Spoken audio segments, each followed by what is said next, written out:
means development of projects, or namely infrastructure. That was the main goal of the NBI once it was established. So this to say that this is a call for the speakers and as well for the audience, is like, you know, the sentence here and now. So let's try to focus in 2021.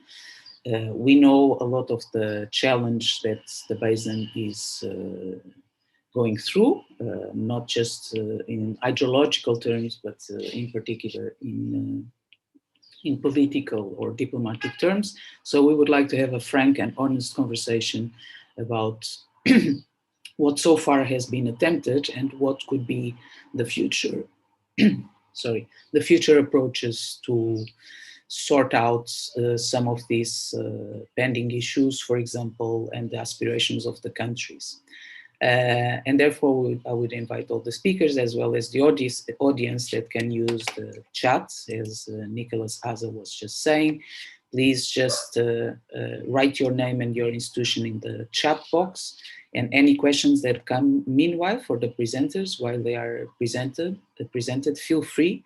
It doesn't mean that we will pick the questions immediately, but at least they will be addressed in a way or another. I would like to make an announcement, is that we have lost some of our presenters for one reason or another, but most because of personal issues that they were not able to join us.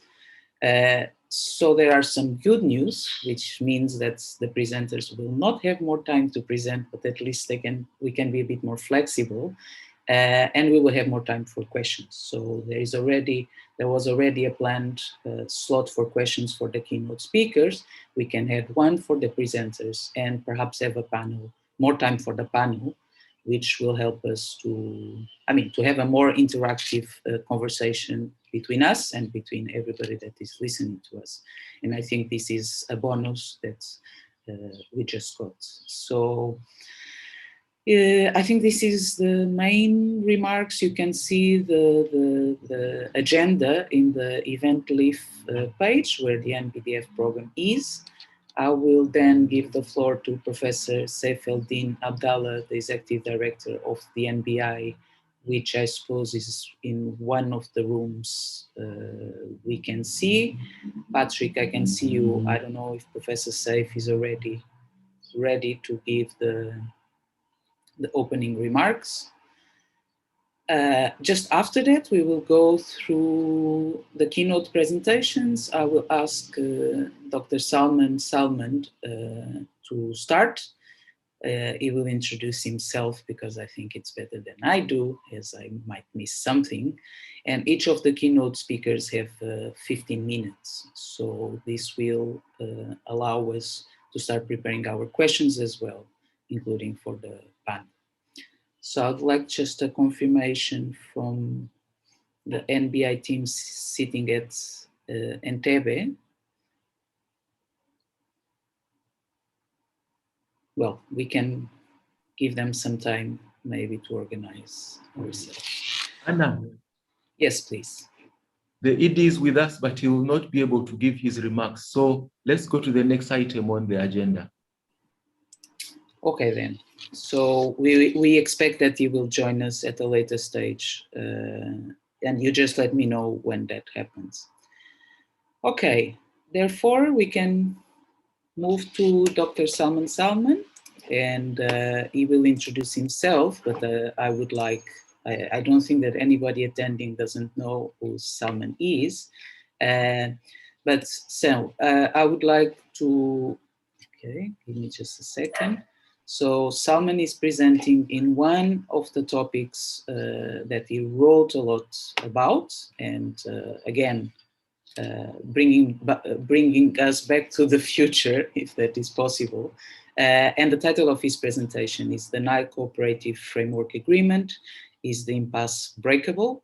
Is a question, and in case it's breakable, why is it needed for a future regional investment agenda? And I will be insisting on the future regional investment agenda because this is the topic of the theme of the 6th NBI Nile Basin Development Forum, and all the webinars somehow address this point. So if we are talking about investments, what needs to be in place in legal and institutional terms for this to become a reality. So welcome to Dr. Salman, and the floor is yours. Thank you very much for accepting the invitation and for being with us, even if it's so early for you. Thank you. Thank you very much, Anna. Thanks to the NBI for this kind invitation. As Anna mentioned, I'll be talking about the Nile Basin Cooperative Framework Agreement.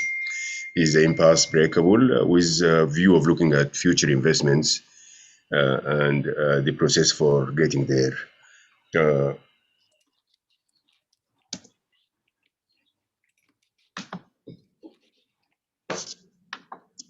At the structure of my presentation, I'll talk about a little bit about the political geography of the Nile. Professor, kindly put your presentation in full mode.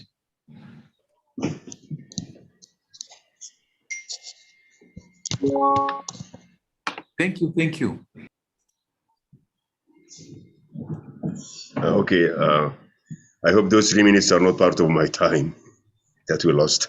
Okay, I'll talk the structure of the presentation. I'll talk about the political geography of the Nile. I was asked to do that since I'm the first speaker, and then the basic principles of international law, international water law, and then the touch on the agreements of the Nile, and then move to the Nile Basin Initiative as a prelude to the talking about the cooperative framework agreement, where I will be talking about the areas of consistency with international law as codified in the UN Water Courses Convention, and we'll talk about the areas of differences, both with the UN Convention and between the parties. And then I will try to answer the question about how the impasse is breakable. Then I'll move to the possible areas for Nile cooperation, which is the request for talking about the future investments, and then I'll conclude with some basic remarks. This is the world's longest river, about 6,650 kilometers. One of its main tributaries, the White Nile, emanating from the second largest lake in the world, the Lake Victoria. It's the second after Lake Superior in North America. We have the oldest and largest dams, starting with the Aswan Dam in the last 2 centuries ago. Now with the Grand Ethiopian Renaissance Dam, that is the major issue facing the Nile countries and the Nile observers and experts.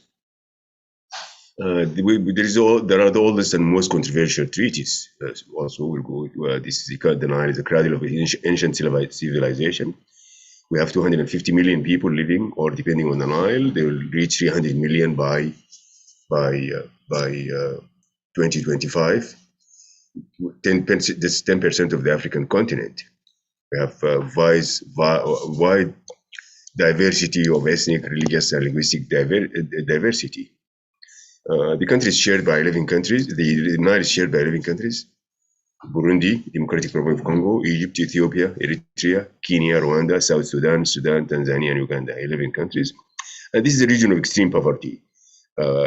Region of extremes in terms of poverty. 9 out of the 15 poorest countries in the world. We also have high variability, climate change, and landscape.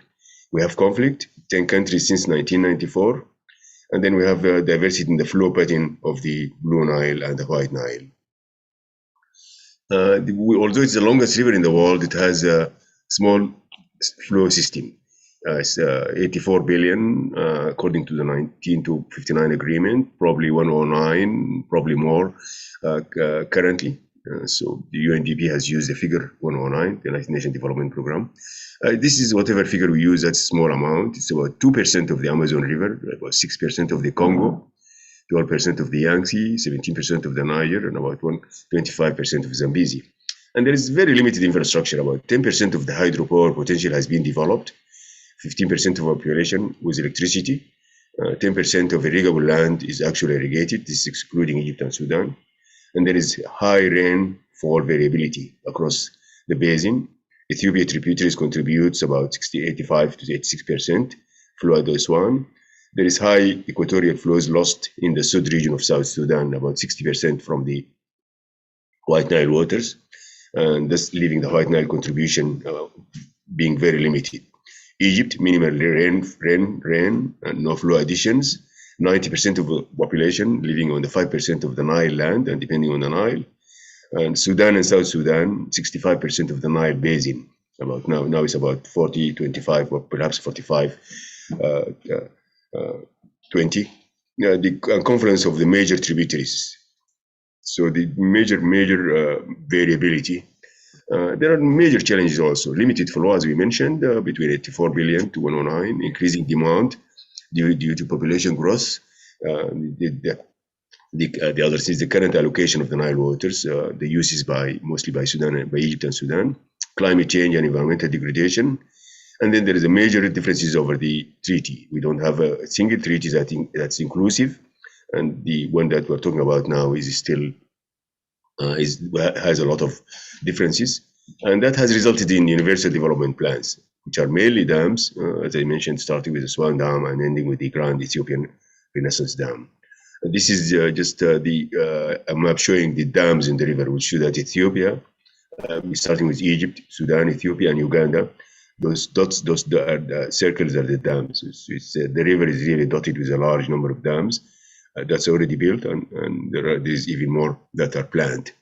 This is a quick tabulation of the contribution of each of the Nile tributaries. The Blue Nile, 50 billion, about 59%. White Nile, 11.5 billion, about 14%. The Sobat, 11.5, similar to the White Nile, 14%. The Adbara, 11%, that's 11 billion cubic meters, that's about 13, total of 84 billion cubic meters. Then we have the annual and the flood region. We'll see that the Adbara the annual is 13, but the flood season is about 22. The Blue Nile is 59, about 68 in the flood region. Sobat is lower, and so the total during flood region is 95%, so we have this variation in the flow. This is just a quick diagram of illustration of the Nile between the southern Nile and the eastern Nile, and you'll have Sudan and Egypt and South Sudan being members of both, and then we have the eastern Nile, you have Ethiopia and Eritrea in addition to them, and then you have Uganda, Kenya, Tanzania, Congo, Rwanda, and Burundi together with Sudan and Egypt as part of the southern Nile. This is a basin area in each country, and we could see that the major variations. Sudan, before the breakup of South Sudan, has about 63%, as we mentioned earlier. Ethiopia, 11, Egypt, 9, Uganda, 7, Tanzania, 3. But you can look at it from another angle. If you could, for example, look at Uganda. Although it has 7% of the Nile basin, 99% of the country falls within the Nile area. Similarly, Rwanda has less than 1% of the Nile basin, but 80% of the country falls within the Nile. So it's again interesting and major divergence and the riparian stakes and interests. Yes, we have 11 countries, but those 11 countries don't have equally stakes and interests. So you have the 4 countries with very high stakes and interests: Egypt, Ethiopia, Sudan, and South Sudan. And then you have Uganda with high. And then you have Burundi, Kenya, Rwanda, and Tanzania with medium stakes and interest. And then you have Democratic Republic of Congo and Eritrea with low interest because of various reasons, very limited flow within Eritrea. And then Democratic Republic of Congo relying more on the Congo River, which we mentioned that's about 17 times the flow of the Nile. I have to go quickly about this areas. The international water law is reflected in the UN Convention, which was adopted in 1997. It's a framework convention. 103 countries voted for it. Only 3 countries were opposed to it. The main principles of the convention: equitable and reasonable utilization, obligation not to cause significant harm. Those are the 2 principles of international law, and the whole evolution of international water law is really through those 2 principles. Which one? How can we reconcile them? Then there is the concept of notification for planned measures, environmental protection, and peaceful settlement of disputes. Those are the 5 basic principles that the convention has codified and do reflect custom international law. As I said, those are the countries that have ratified the convention. We have 37 countries have ratified the convention. The convention has entered into force in August 2014 with 37 countries. We can go to this in the question and answer session. If we look at the Nile countries, we'll see very interesting diversity and of views. The Kenya and Sudan voted for the convention during the debate in the UN. Egypt, Ethiopia, Rwanda, and Tanzania abstained for different reasons. Burundi voted against the convention. Congo, Eritrea, and Uganda did not participate. So there are major diverging views. I have to add that none of the Nile countries is a party to the convention. None of the Nile countries. Although 2 countries voted for it, they are not parties to it. There are many agreements on the Nile. There is really no time to go through them, starting with the 1891 agreement, which is a protocol for a sphere of influence in East Africa, and it goes from 1899, 1902, until we get to the Nile Basin Cooperative Agreement. However, out of those agreements, there are really 3 agreements that we can talk. Are in the radar screen: the 1902 Nile Treaty between Britain and Ethiopia, and the 1929 Treaty between Britain and Egypt. Both of them there is still a lot of debate between them. And then the 1959 Nile Waters Agreement, which is a bilateral treaty between Egypt and Sudan.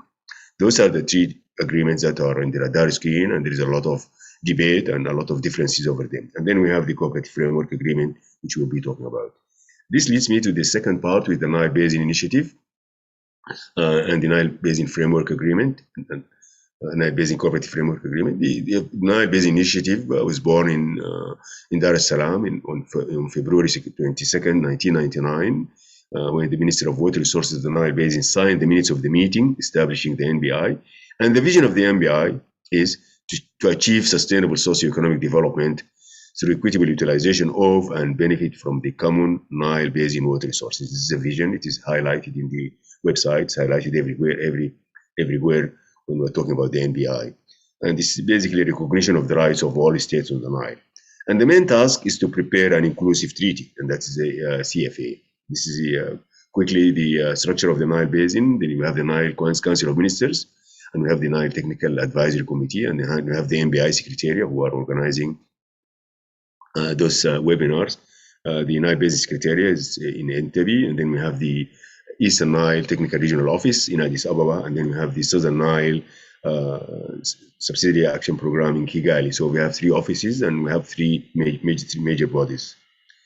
Negotiations for the CFA, which is our topic, started in 1999, was facilitated by the World Bank, the UNDP, and some other donors.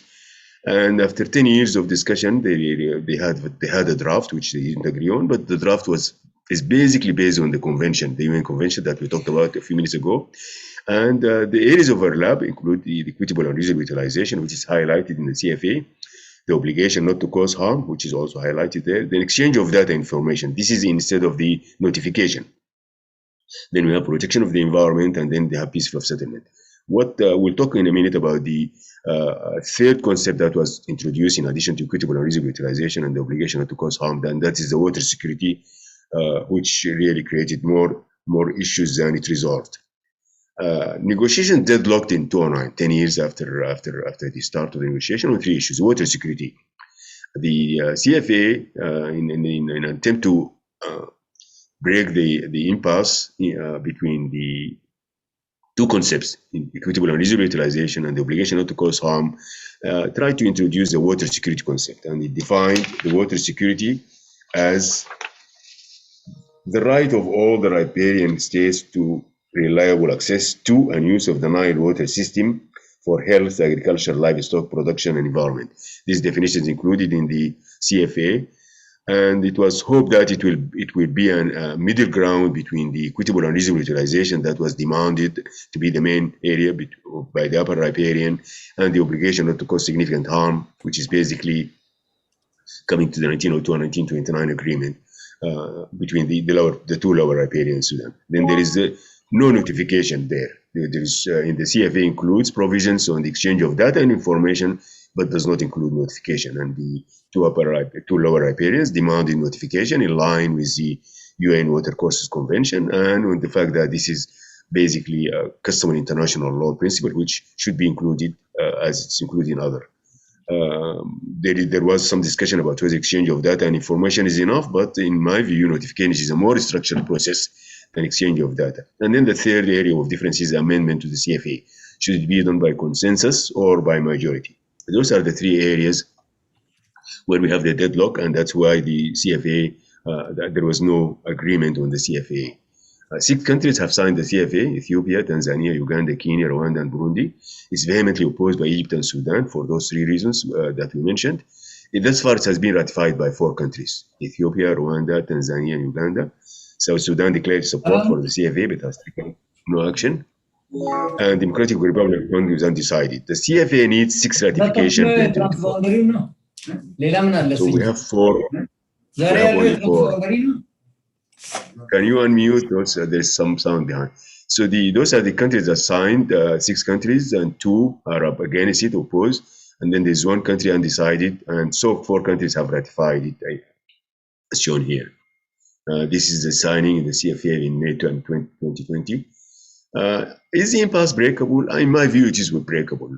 Water security, which is demanded by Sudan and by Egypt and Sudan, is a political and economic concept. It's not a legal one, and it's not included in other agreements. It's not in the UN Convention or any other regional treaty, and it's meant to allow them to keep their current uses, and that can be done somehow with some negotiation under the obligation not to cause harm. International law has evolved around the 2 concepts, and there is no mention of equitable utilization. I think there is no mention of water security, and I think water security can be dealt with under the 2 concepts. With cooperation, the 2 concepts can encompasses and protect the interests of all riparians, and that is clearly in the UN Water Courses Convention, in the SADC Protocol, in other agreements, the Mekong and others, and also we have seen this in the Agreement on Declaration of Principle on the GERD, which Alistair and other colleagues will talk about. We don't have the water security concept. So the breaking of the impasse, and we can go through this in more detail in the discussion, dropping the water security concept and including provisions on notification similar to those of the UN Water Courses Convention. I have included this in an article which Anna has kindly distributed, which you will find more discussion of those of my approach, of my suggestions for breaking the impasse. Conclusion, Anna, you're looking at me, so I'm concluding. International law is about cooperation, and cooperation is mentioned 15 times in the UN Convention. And cooperation of the Nile is hampered by the colonial treaties and the resultant upper hand of Egypt and Sudan over the Nile waters, and the existing uses and obligation not to cause harm, versus equitable and reasonable utilization. The failure to reach a middle ground between the 2 concepts of equitable and reasonable utilization as demanded by the upper riparians on the one hand, and the obligation not to cause harm as demanded by the lower riparians. I think, and then I think that impasse is breakable as it has been broken in other areas. And the other factor is the unilateral development plans. We don't see any joint plans. I mean, the Rusumo Dam is a joint plan, but that's about the only one, and it's between Tanzania, Burundi, and Rwanda on the Kagera River, which is a tributary flowing in the Lake Victoria. But when we talk about the male Nile flowing from Lake Victoria and Lake Tana, we don't have any joint plans or joint programs or even planned joint programs.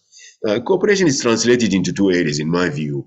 An inclusive treaty that includes all the riparians, establishing a basin organization with a more wide and solid mandate, and then joint projects and programs. Those are really the 3 areas where you can translate cooperation into.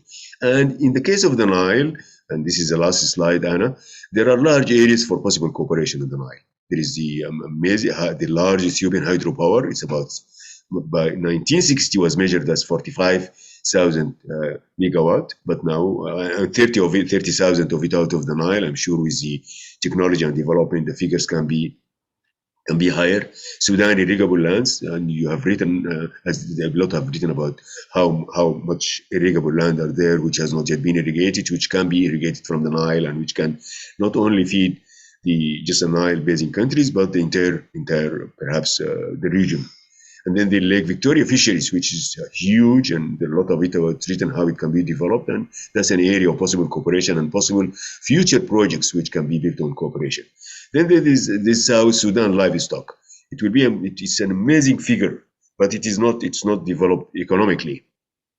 It is used basically socially, and it's just kept there as part of the social structure of the society. And if that can be commercialized and used both as social and economically, it can be a source of it's a major project, and it can be a source of cooperation between the Nile countries. And then the Egypt industrial capabilities. We talk about the irrigable lands, we talk about the fisheries, and we talk about the livestock. You need some industrial capabilities to to work on those, and that's Egypt relatively advanced industrial capabilities. So that's a really areas of synergies for the Nile Basin countries, not only for cooperation but for future projects that you have all those projects there. And the CFA differences are resolvable with goodwill and with cooperation in good faith. So as the last sentence of my last slides is that there are deep roots of conflicts, but there are large areas of cooperation. Which one will eventually prevail? I tend to be one of the optimists that the cooperation will eventually prevail. Thank you very much. Thank you very much, Salman, for your presentation. I think is an excellent introduction to, what we have been experiencing for the past 20 years in terms of implementation of transboundary water cooperation. And I thank you for that. And thanks as well for engaging with the future, the looking forward approach. I think that's very good for the discussion.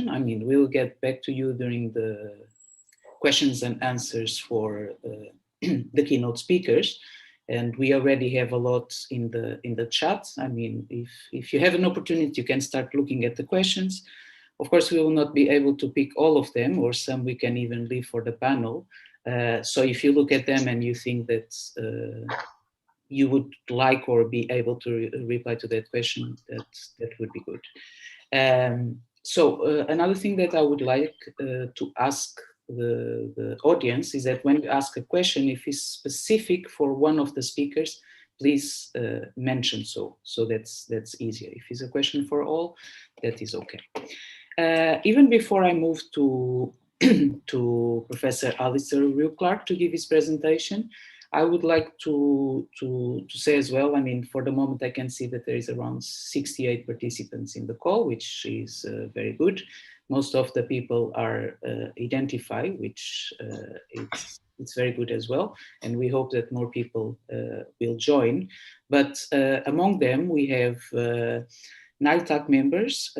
Sorry, I was going through very quickly, but and I hope that I don't miss anyone. But we have Juma, the NILE member from Kenya, and we have Jacqueline from Rwanda, NILE member from Rwanda. And for the moment, I cannot see more, but I hope that my colleagues will help me. And even the panelists that will be joining us are former TAC members, Dr. Musa Arseno and Dr. Kalist, respectively from Ethiopia and Uganda. But I will come more to the presentations of the people themselves. But now we can then move to Professor Alistair. I hope that's okay. Your presentation is already in the screen, which is good. I don't know if it's from your side or NBI's side. And please introduce yourself, first of all, although we have been introducing ourselves on other online platforms. I think it would be good for the good of all of those attending. Thank you very much, Alistair, for accepting the presentation, and the floor is yours. Thanks a lot, Anna. Many thanks for the invitation to present, and greetings to all.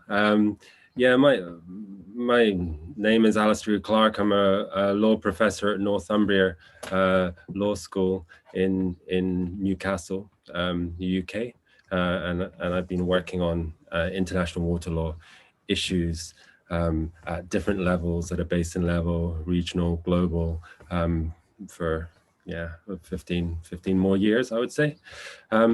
What I wanted to do today is to look. I'm actually looking quite broadly. I'm sort of deliberately not focusing on the Nile in a lot of the content of my presentation, but rather looking at how wider developments may or may not influence what happens in the Nile, can or cannot be compared.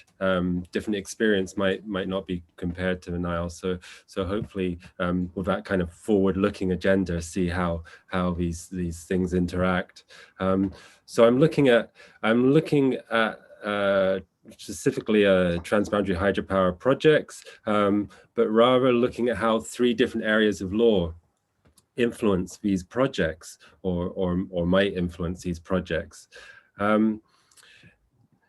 So it's important to point out, and we can confess that lawyers, we talk about different disciplines within a basin context, different economics, engineering, you name it, working together, but and avoiding that working in silos. But we also see that we have some challenges even amongst the lawyers, that there are different areas of law where legal experts maybe don't talk to each other, and I've put those in basically three areas, called, loosely describing them as public international law or international environmental water law. What I'm really talking about here is the legal rules and principles that apply between states.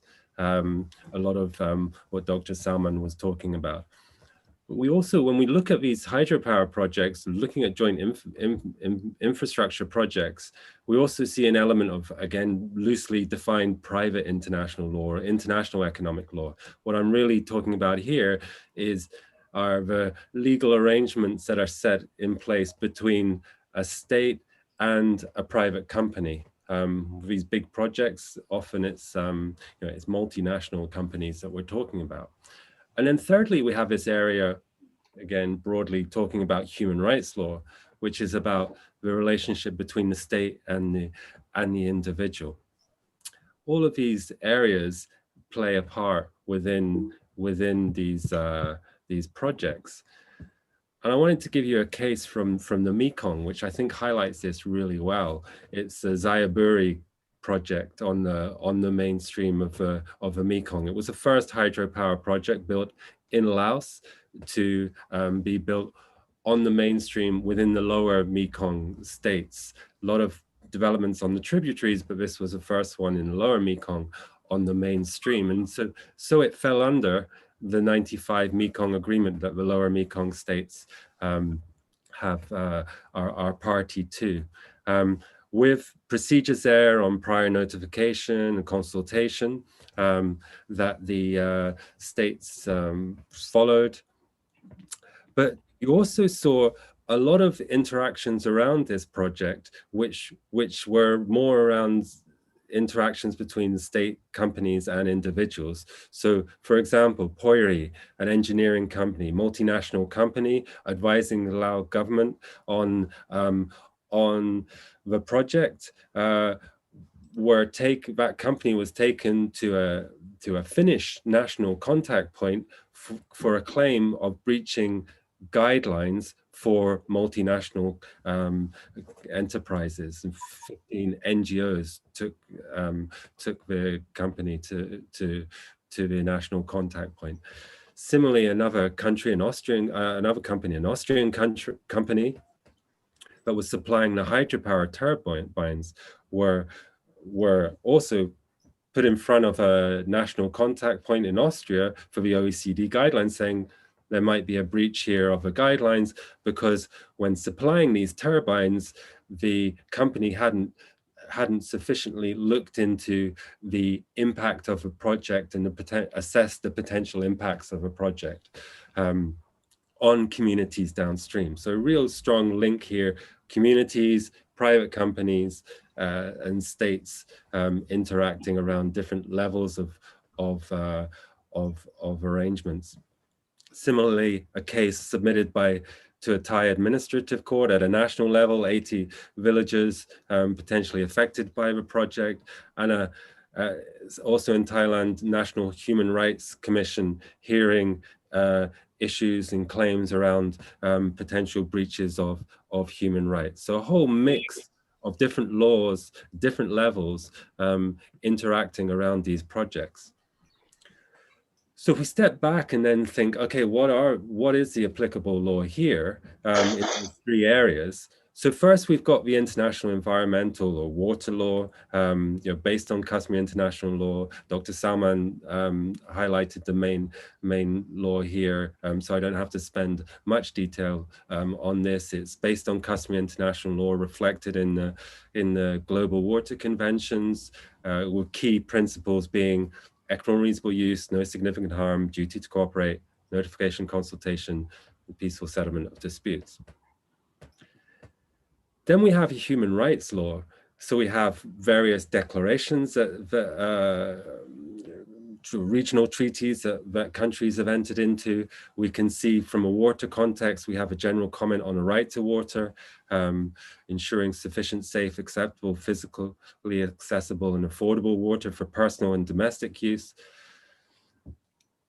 That's in general, but then within a transboundary context, we even see within the Water Courses Convention, Article 10, a requirement to have special regard to vital human needs in determining what is equitable and reasonable use. And in a lot of institutions monitoring, overseeing human rights law and requirements of procedural side to assess potential impacts, but not so much, as we'll see, specifically related to transboundary issues. Then we have what I loosely described international economic law. So what happens when we've got these private, often multinational companies involved in the financing, planning, constructing, or operation of these transboundary projects? Looking at it from a state perspective, states have a due diligence obligation to oversee whatever happens within their territory. We see that in the Charles Smelter arbitration, long established position in international law. Obligations to undertake transboundary EIAs. We see that in the pulp mills case, paper mills being developed in Uruguay with potential impact in Argentina, San Juan River cases between Costa Rica and Nicaragua. But then you see, in terms of the obligations on the companies, you see a lot of soft law instruments, guidelines, voluntary codes. 2011, we have UN guiding principles on business human rights, general comment on business activities, the OECD guidelines that I already mentioned. Essentially, what do they say? They're also about due diligence. They're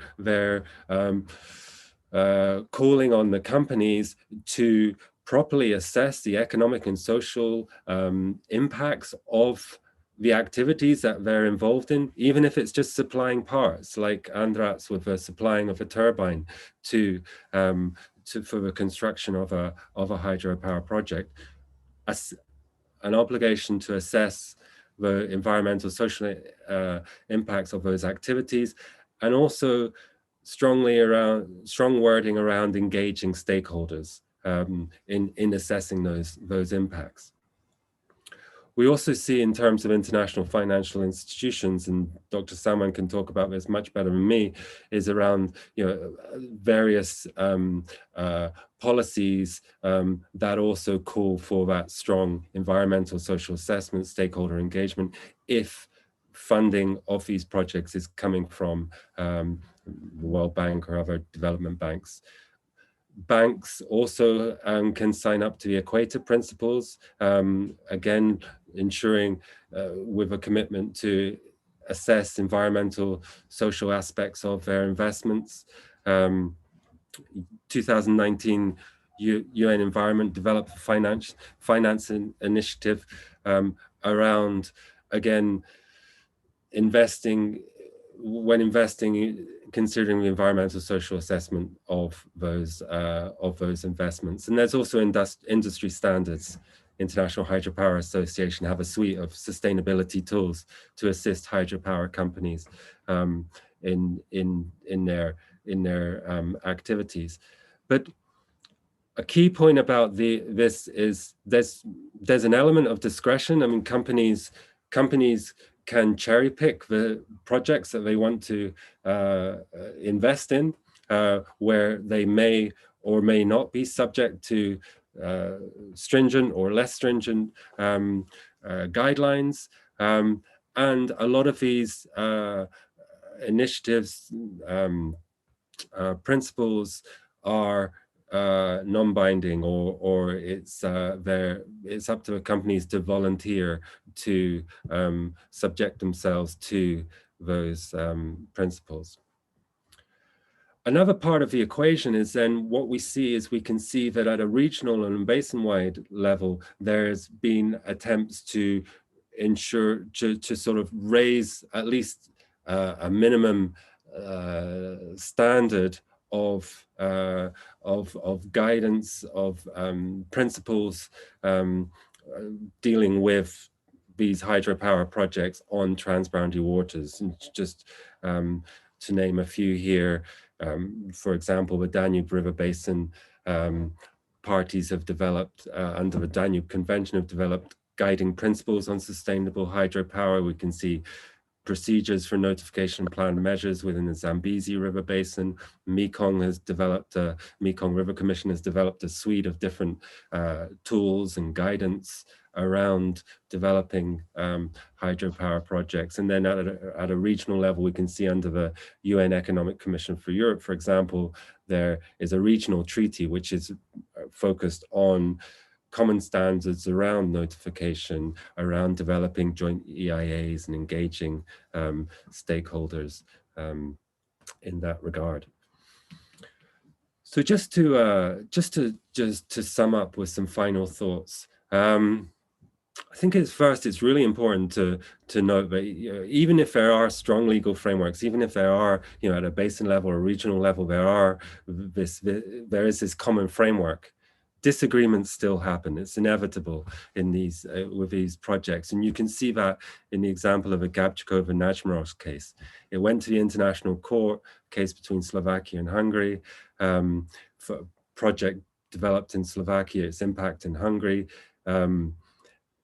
Court made a decision, but the countries can still haven't agreed on the best way forward in terms of Slovakia's interest in developing the project and Hungary's concerns about the impact of that project downstream. So these disagreements are inevitable, but what I think is really important is that there is a clear and coherent procedural framework by which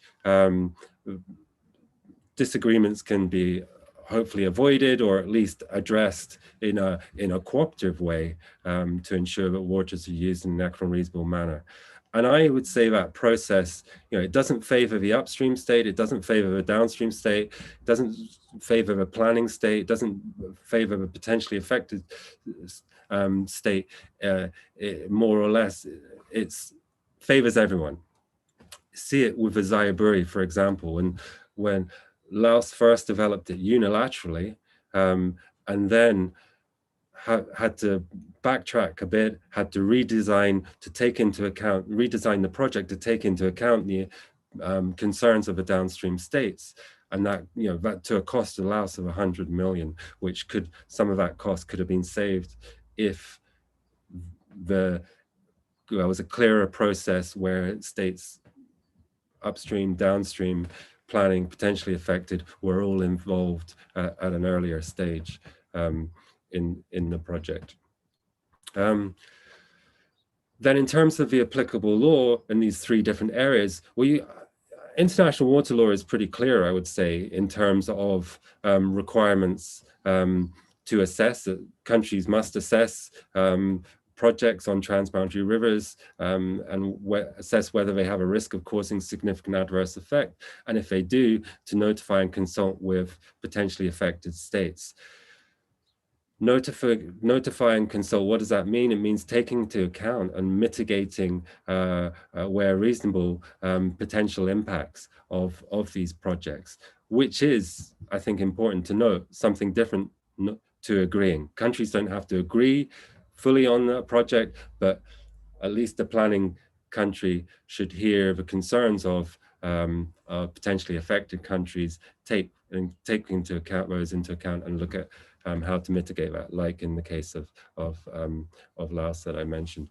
Where there's no clear basin-wide or regional framework, there can be big challenges, I would say. think of a private company operating, and if they have obligations, even if they're just supplying parts to a project, how can they really realistically assess the downstream impacts of a project? How can they engage with stakeholders at a transboundary level, assess the social environmental impacts? And I think this is where there's a real challenge, is that a lot of the more general guidelines, whether it's coming from human rights perspective, it's coming from the multinational enterprises guidelines and so forth, the transboundary aspect is not fully there or thought through. And I think that's why there's a need, that's why there has been this development of more guidance frameworks at a basin level, and why that needs to continue to account for, recognize the different multiple actors and operating at multiple levels in these projects. That's it for me. Thanks very much. And if you're interested, there's further reading on this topic. Provided a couple of links there. Thanks. Thank you very much, Ali. It was a very good presentation on a very hot topic, which of course you avoided to talk about the Nile, but now we can do the translation for our Nile Basin, right? But thank you very much. And obviously there will be a lot of questions for you in the next couple of minutes, as well as for Salman. Just a little reminder, I mean, for those that use social media, Twitter and Facebook, a lot of the publications mentioned, for example, already by Salman and Alistair, publications by themselves, are already posted, I mean, with a little, with a short presentation about the speakers, and then some of the links, hopefully to open access articles that you can follow and know more about it. Okay, so then we will have, before we go to the presentations from the different presenters in this session, we will have around, so it was planned for 10 minutes, but take into account that we still have a bit more of time because of some of the presenters to drop out at just this morning. So in that case, I think we can have 15 minutes. Now, just some house rules here. As you know, using Zoom, you have the chat, and the chat is being used for people in the session to introduce themselves, just the name and the institution. And the questions for, in this case, Salman and Alistair, but even for the whole of the session, including in the panel, please put it on when it says Q&A. That's where we have all the questions. And I think it's much better to follow for us and for you. And of course, for the presenters, because then they can read it and I don't have to be reading it myself. And I would just like to, I said it in the channel, but I see some people with the name anonymous attendee. That's not necessarily a problem, but please, when you ask a question, let us know your name and your institution if you want to, so that we know who are we speaking to, right, or answering to. Okay, thank you very much. Okay, so let's open now the floor.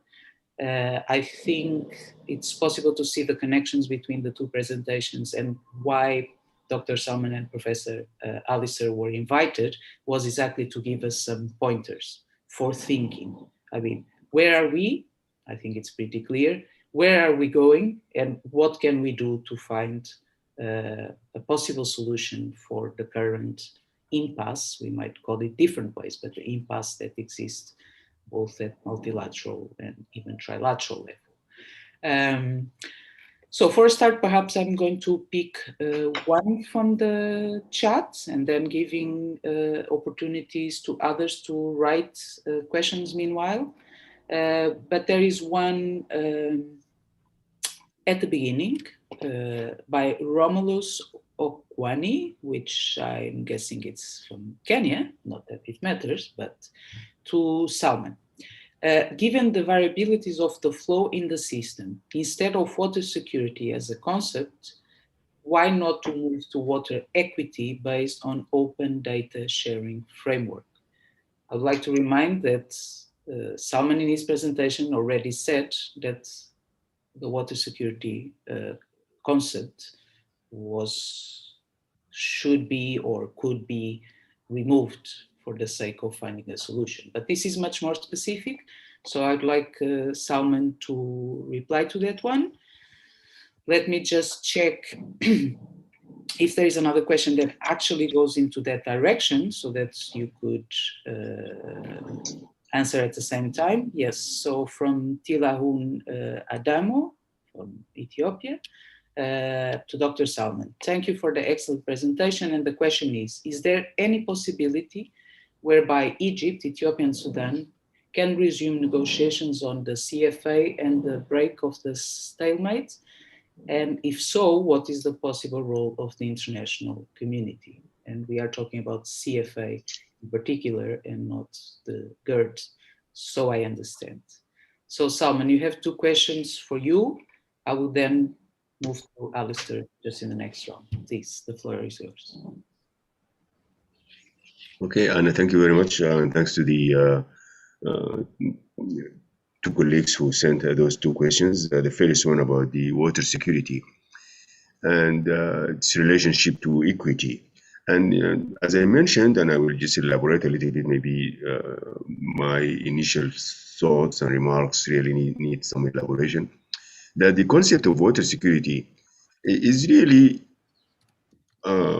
part of the 2 concepts of the equitable and reasonable utilization and the obligation not to cause significant harm. Those 2 concepts are the concepts that international water law has been evolving for a long time. It's really how to reconcile the 2, how they can work together, and are they reconcilable? And the answer is yes, they are reconcilable, and that the equitable and reasonable utilization is the guiding principle and one of the factors for determining equitable and reasonable utilization is looking at the current uses, and not only the current uses, but also the possible future uses. And that's where the water security issue comes up. And the definition of water security, that the sufficient water for everyone. Obviously, if we have sufficient water for everyone in the water course, we'll have no problem to address. We are having a treaty, and we are having negotiations, and we're hoping to finalize the treaty because we have limited amount of water and we have larger demand. So limited supply and larger demand. And so the water security is not going to resolve the issue because every country wants its water security. And the issue is how to achieve the water security.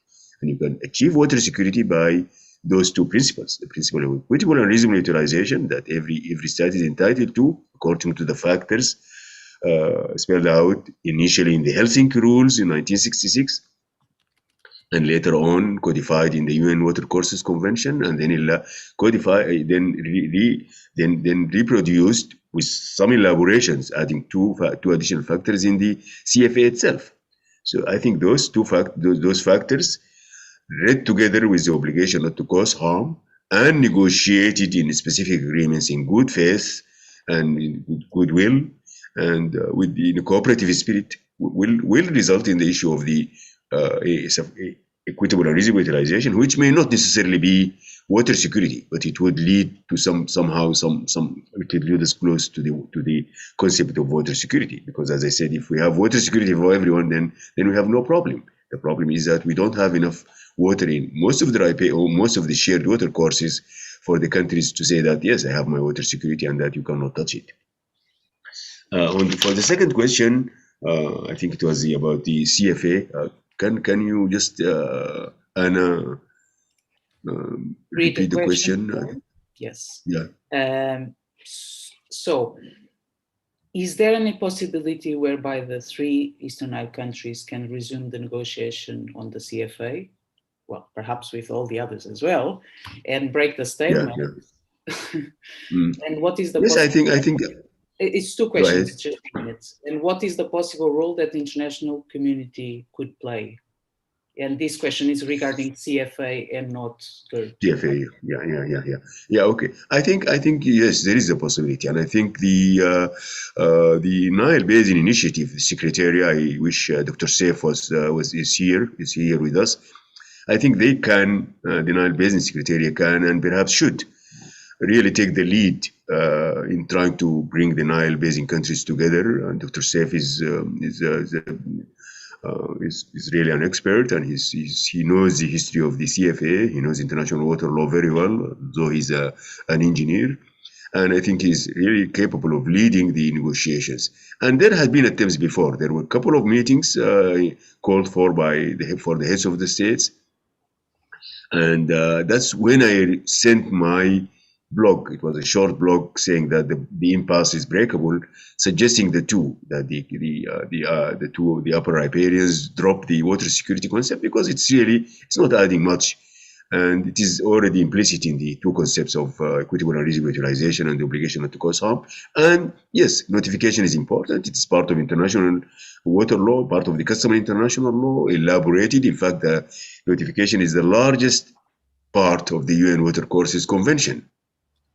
So I think with having those two, I sent that blog, I think 5-6 years ago. I still believe it could be the blueprint for an agreement. It has been endorsed by a number of countries, a number of donors, a number of mediators. We called and they said yes, and they wrote and they said yes. This is really a good blueprint for moving forward. So the answer is yes, it is the impasse is breakable, and the international community can play a role. But before the international community can play a role, I think the NBI can and should play that role with the help of the international community.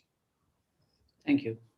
So if I might just add something on that, and because it was part of the guiding questions, that you have received, but they are as well in the program, in the NBDF page, is that we know that some of the suggestions, like this one of removing the article on water security, was already on the table and was not accepted. So what difference would it make? Like now in 2021 would be more acceptable. Okay, but perhaps we don't have to reply this right now. We still have quite a lot of presentations, but I would like the presenters all the time to think of it, what is the political circumstances right now that would allow that possible solution to work or not, because we might not be in the right time, right, for that. We go back, maybe you can park it, Salman, but there is one question for you as well, which is a question for all of us, but is there a roadmap led by the NBI to break the impasse? Because now you mentioned the role of the NBI, but does the NBI as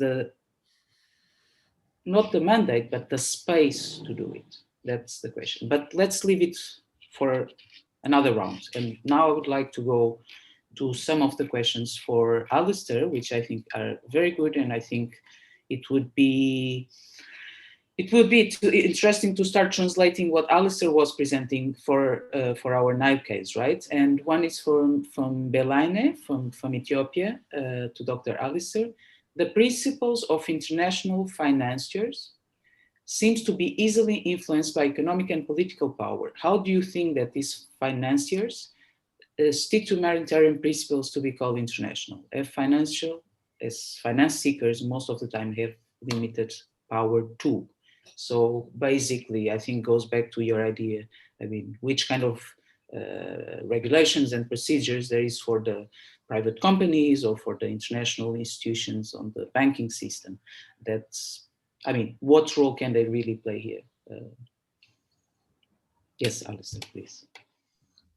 Yeah, thanks, Anna, and Melania, thanks for the question. Yeah, I mean, I think it sort of goes back to my point, which is that all of these multinational, if we're talking about the guidelines, guiding principles, industry standards, are voluntary, right? And so it's there's an opportunity for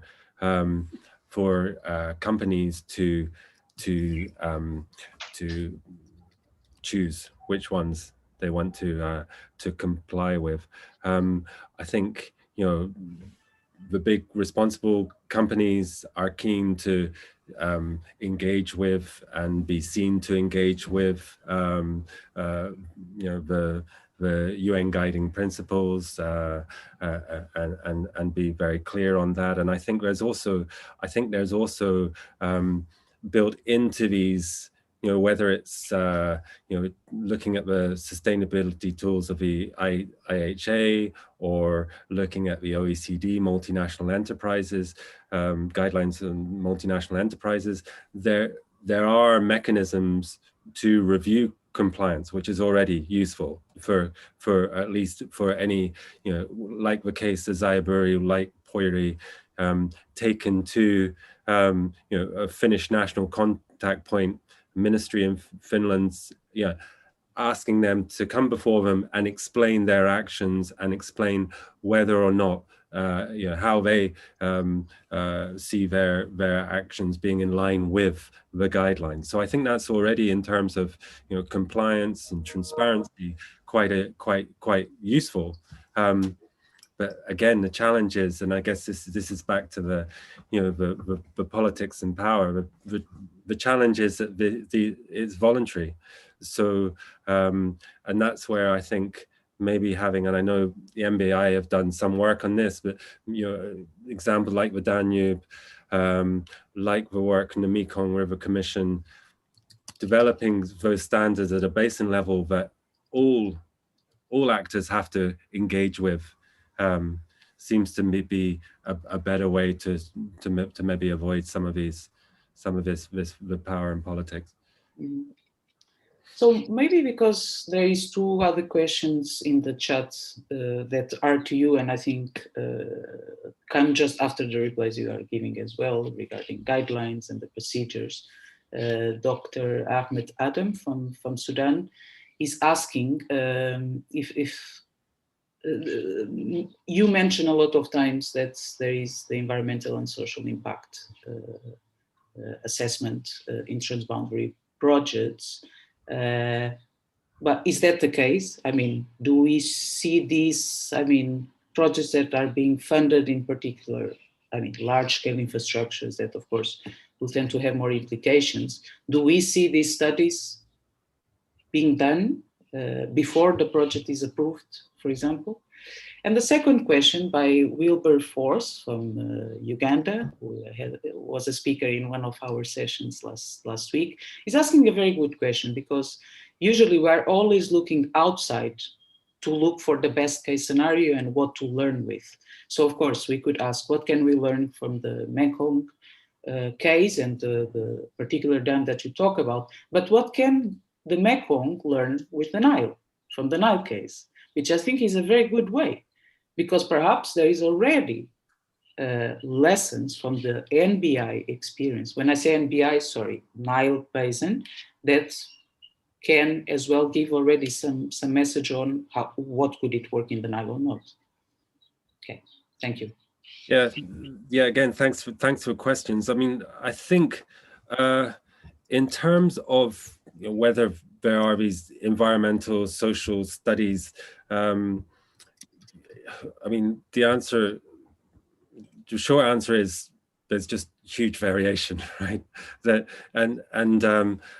we talk, I mentioned around the Pulp Mills case and the International Court of Justice saying that there's this, there's at least an obligation to assess the transboundary impacts of these projects.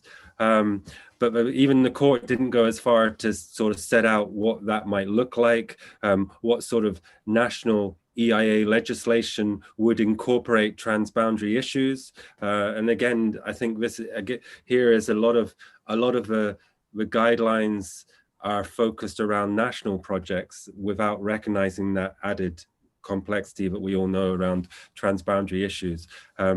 So, you can talk about a transboundary EIA, but that transboundary EIA might be something like one country looking to assess the impacts elsewhere, or it could be a collective process by which all countries come together, share the plans, projects, project plans, and all stakeholders then evaluate, provide their viewpoints, irrespective of where they're sitting across what border, and those two different, very, very different things under the heading of transboundary EIA. And then sometimes it happens. I think the ESPU convention, the UNEC convention I mentioned, goes down that line of having a transboundary EIA that really engages with assessing the social environmental assessment across the stakeholders who are affected, regardless of whether they're across a border, but then others don't. So I think, yeah, again, it's a lot of variation, and I think there needs to be stronger standards at a basin regional level to ensure that those standards are more uniform. In terms of the experience, yeah, I think that's a really important one. And I think, as I mentioned in the Gabčíkova Nášmost, you've got this, Danube Convention, which is seen as great cooperation amongst the Danube states. And there are still challenges, right? There's still this challenge of reconciling the competing interests of Slovakia developing the project and Hungary being concerned about the impacts. Xayaburi, from the Xayaburi, first, I think Laos, just to paraphrase, Laos developed the project kind of unilaterally. Then I think there was a bit of pressure to then engage through the Mekong River Commission and go through the procedures for notification and consultation. They did that. They then, as I said, looked at how to modify the project. Downstream states were concerned about the sedimentation transfer. They were concerned about fish migration. So the Lao government then put in modifications to improve sedimentation management for the fish pass as well. And so I think, and I think still that's not a perfect process, and there's lots to learn. And in the Mekong River Commission have developed a lot of these guidelines based on that experience. And I think you could look at that, across a whole raft of basins, and learn about even, the challenges, not just the success stories, but where there have been challenges, how they've been overcome, for sure. Exactly. Thank you, Alistair. That was actually my point, right? Learning from our case and at the same time learning with the others. Just before I go to a last round of, there's 3 questions that go in the same direction. I could see that Salman wanted to add something, right? Yes, I do. And I did include it in my slides, and I do as reminded by Dr. Alistair last remark about the cooperation, giving the example of Xayaburi. I forgot, and we should have mentioned the 2 shining examples of cooperation in international rivers. The Itaipu project between Brazil, Paraguay, and Uruguay. I think that's a very excellent example of a huge dam built for regeneration of power and for storage and use of water between those 3 countries. And the use was extended beyond the 3 countries to Argentina. Full agreement, full cooperation, huge benefits being reaped and shared by the 3 countries and extended to another 4th country. And that's as a result of cooperation, well-studied project, well-planned and executed project regarding the environmental aspects, the social aspects, the benefit sharing. And we also we really don't need to go that far in terms of our own continent. We can look at the OMVS and its work on the Senegal River. The OMVS is the Basin River Management Organization for the Senegal River, which is shared between Mauritania, Senegal, Guinea, and Mali. They worked together, they established, they had a comprehensive treaty, inclusive for all of them. Of course, Guinea joined later because of some political reasons, but now it's inclusive. And they managed to build the Manantali Dam, again, another large dam managed by the 4 countries, by the OMVS, representing the 4 countries, with the benefits of water storage and power and flood control shared by the 4 countries. The OMVS has very wide mandate, very strong mandate, and it's running the Manantali Dam and the other dam, the Diama Dam, in a very efficient and a very cooperative way, and no problems, no disputes, no mediators.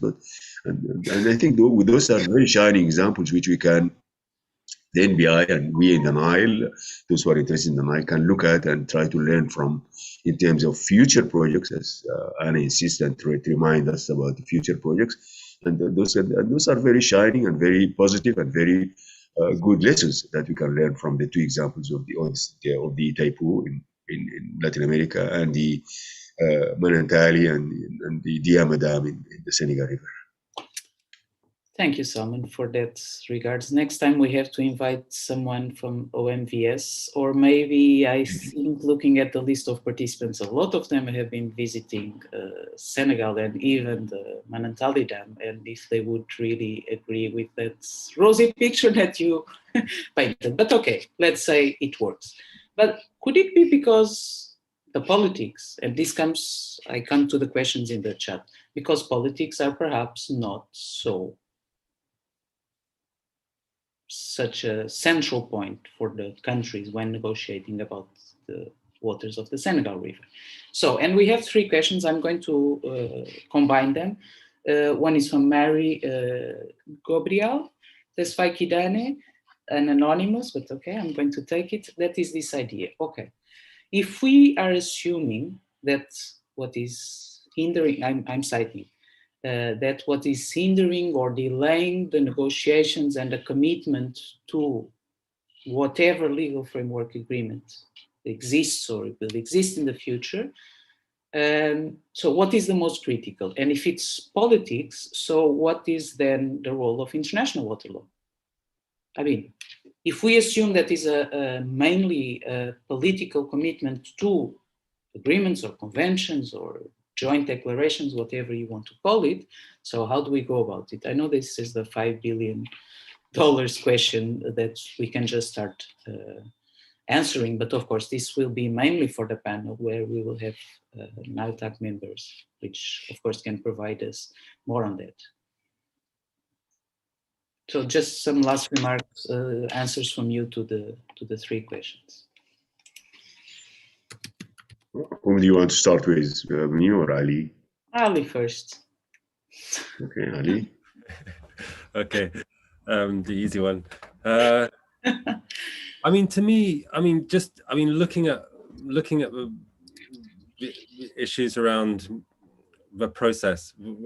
We've been talking about notification, consultation, transboundary EIAs, and so forth.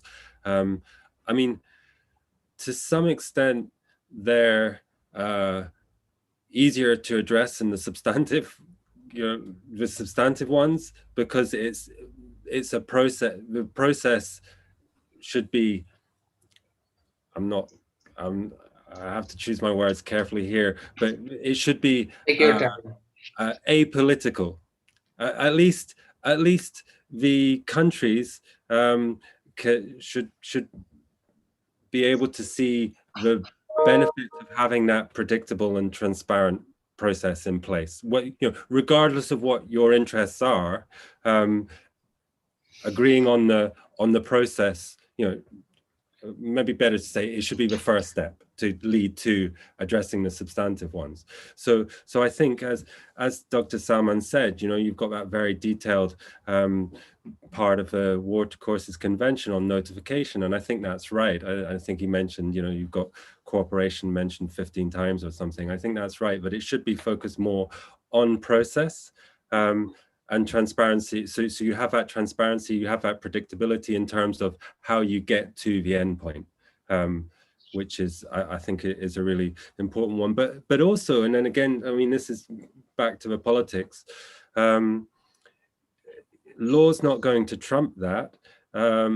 What has to be clear is that everyone has to see a benefit in engaging in that process. So like the Zayaburi, Laos has to see the benefit of engaging in that process, of hearing the concerns of the downstream states, and then we're being willing to account for those, mitigate, try and address, even redesign the project to ensure that those concerns are best taken into account. Reasonable concerns are best taken into account. So yeah, so I think that the benefit for all, and the benefit of having these legal arrangements in place is crucial. We have to demonstrate that, and maybe showing, you know, all the different experiences, e-Taipu, you name it, showing that that's had a beneficial outcome for all concerned is the way to do it. Great. Just a clarification, because you talk about process. I mean, now, are you talking about procedures? Or, okay. Salman, yes. Short remark. Yeah, okay, thanks. Start moving. Very short, very, because I know we have taken longer than. I think we need political commitment from the countries that they will reach an agreement. And we need negotiations in good faith. If the parties can sit in the room and go in the issues forever, because there isn't really good faith and there is no political commitment. But more importantly, there has to be some incentive for cooperation. I mean, why would I want to cooperate with other countries on this project or in this agreement or in this program? There has to be incentives. You can't just put it as one way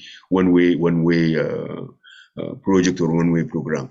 And that clearly came up earlier when there were negotiations for the agreement or declaration of principles on the Grand Ethiopian Renaissance Dam. The agreement was concluded. It was concluded on the time frame that was supposed to be. It was supposed to be concluded on 22nd of March, World Water Day, to be announced to the world in the Water Day. Then it was done on a day later.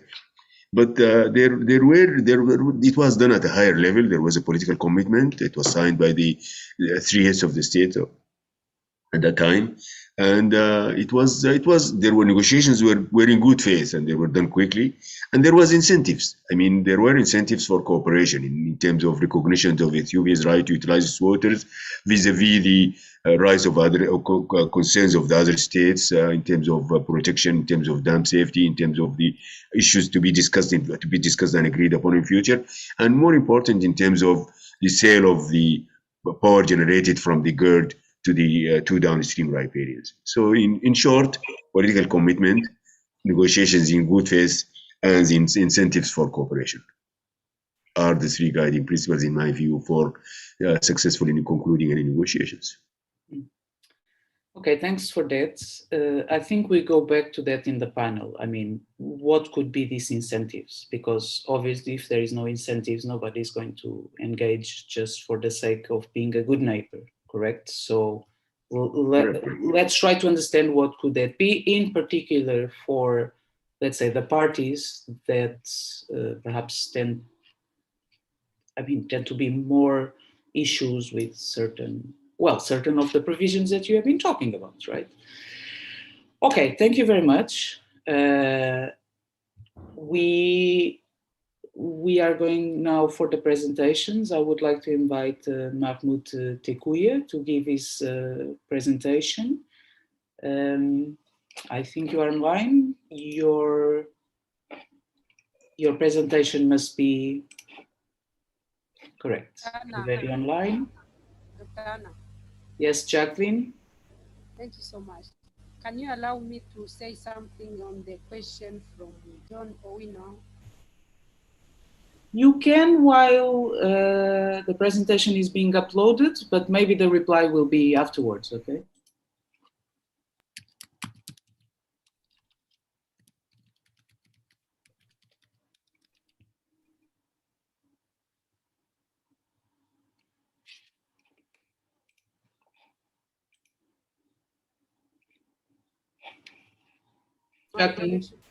Yes, sorry, my connection is bad.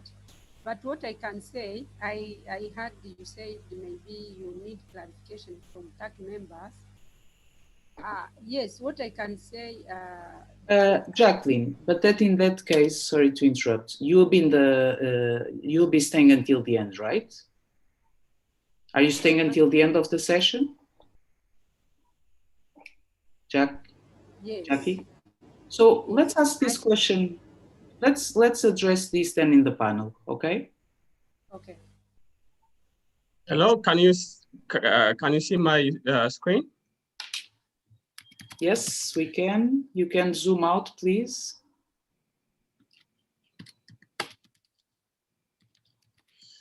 Hello, everyone. My name is Mahmoud. I'm a PhD candidate in Max George School of Law.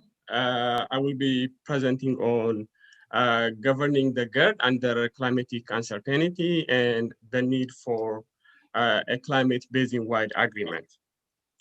Just to give you the outline of my presentation, I will justify why it is important to have a flexible agreement in the Nile Basin. I will summarize the mechanisms through which states can build flexibility in any treaty regime.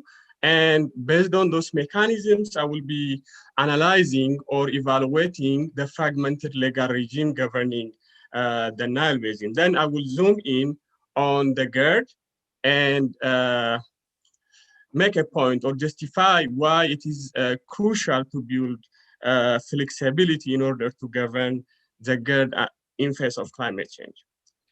As you know, climate change is projected to have a catastrophic impact on the hydrological cycle. Water availability, quantity, and demand will be affected by climate change.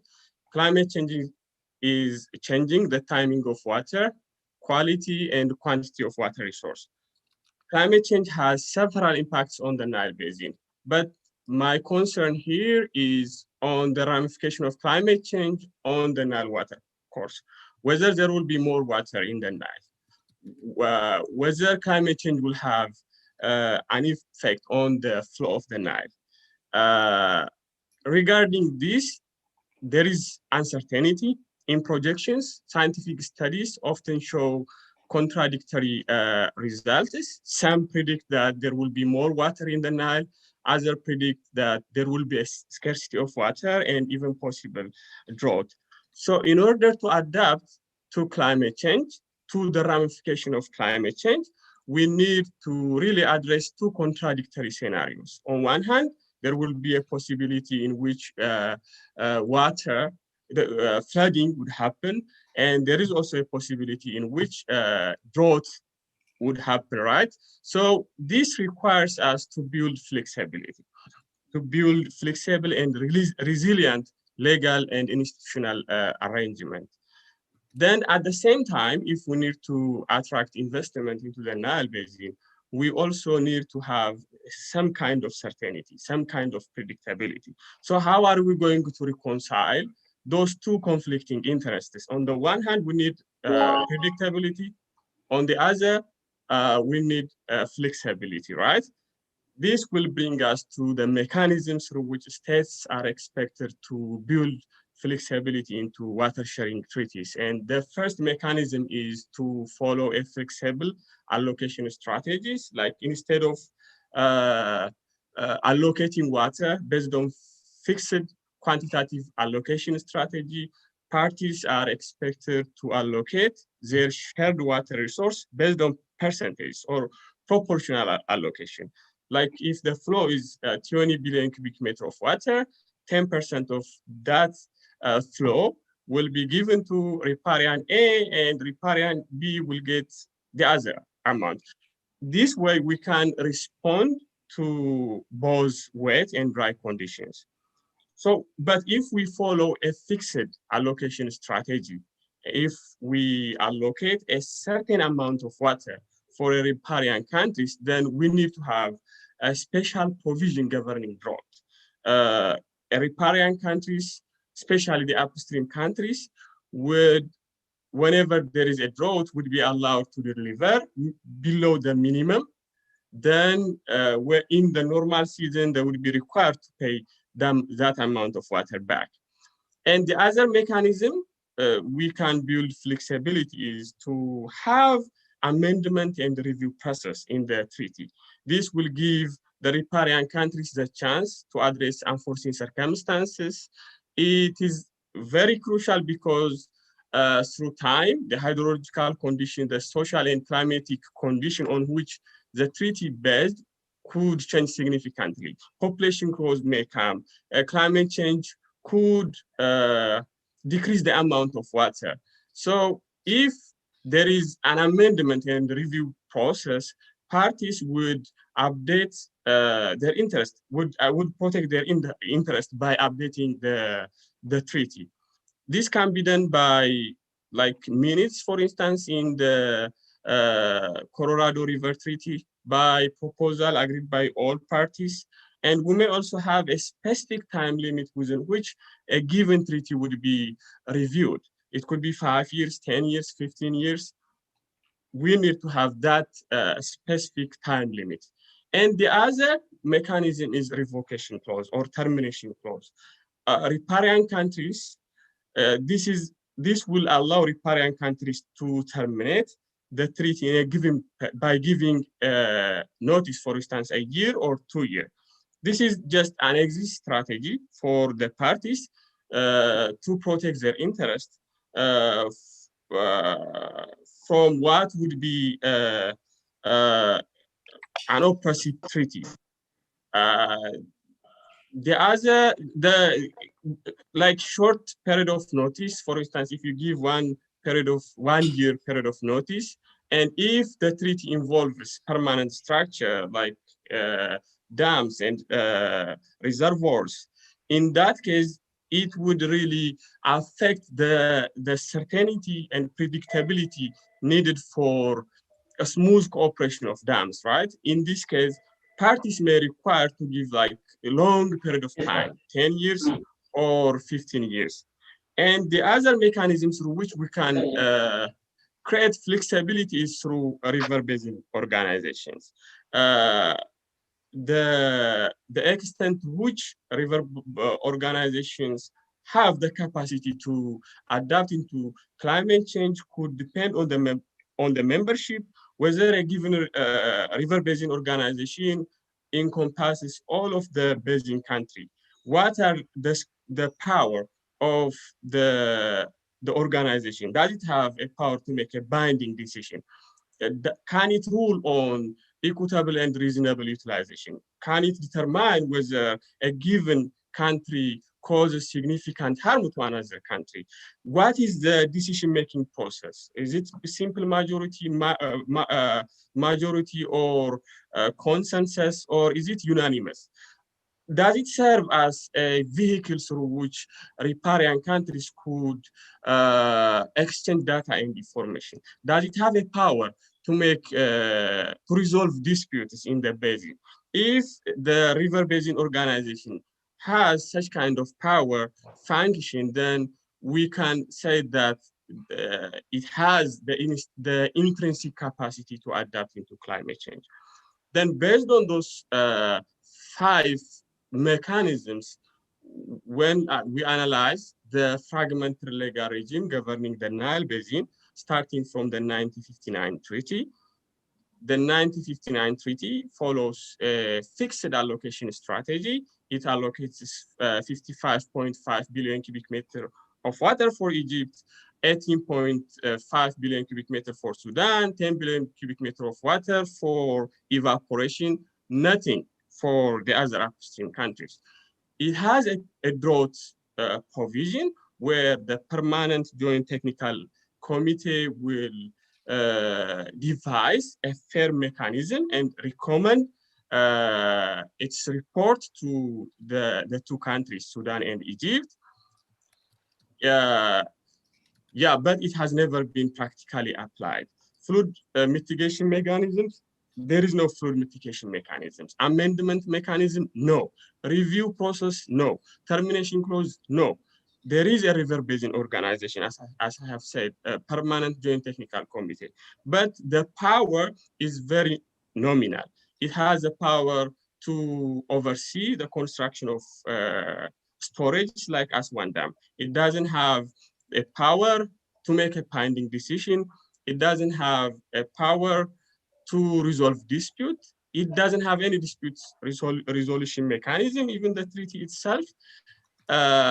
it doesn't require Sudan and Egypt to exchange data and information. So considering all of these factors, the 1959 Nile Water Treaty is very rigid. It cannot adapt into climate change, and it has to be get rid of. When we see the cooperative framework agreement, the allocation strategy followed in the cooperative framework agreement is equitable and reasonable utilization. Equity, in principle, is very flexible. It can change from time to time. And it also requires the Nile Basin countries to review their utilization so that they should meet the equitable and reasonable utilization requirements provided in the cooperative framework agreement. It has a drought mitigation mechanism. It has flood controlling mechanism in Article 11 and 12. It has amendment procedure, but it is a little bit rigid because it requires consensus. And it also has a review mechanism, but it doesn't say, set time limits within which the treaty would be reviewed. Termination clause, yes, very short notice. Any riparian countries can terminate from, withdraw from the treaty by giving 1 year notice. This is inappropriate because the cooperative framework agreement is supposed to govern permanent structures such as the High Aswan Dam, the Grand Ethiopian Renaissance Dam. And that requires certainty, that requires predictability. Mahmoud?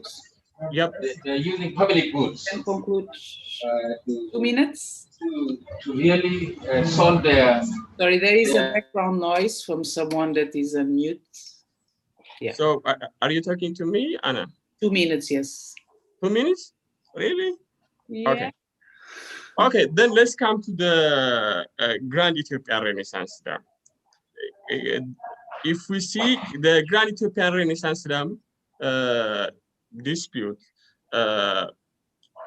why do we need flexibility in the Grand Ethiopian Renaissance Dam agreement? The Article 5 provides a framework through which we can agree on the filling and annual operation of the dam, right? And there, it says, these are the 3 elements that are required in the Principle 5. The party will agree on the guideline and rules of the first filling, and they will agree on annual operation of the GED, with the owner of the dam may adjust from time to time. It also recommends the 3 states to establish a coordinated mechanism. So whether agreement is binding agreement and rules and guidelines, there is a debate regarding this issue, but the declaration of principle specifically require the parties to agree on rules and guidelines. And if the party agrees on rules and guidelines, it doesn't mean that that rule and guideline would be non-binding.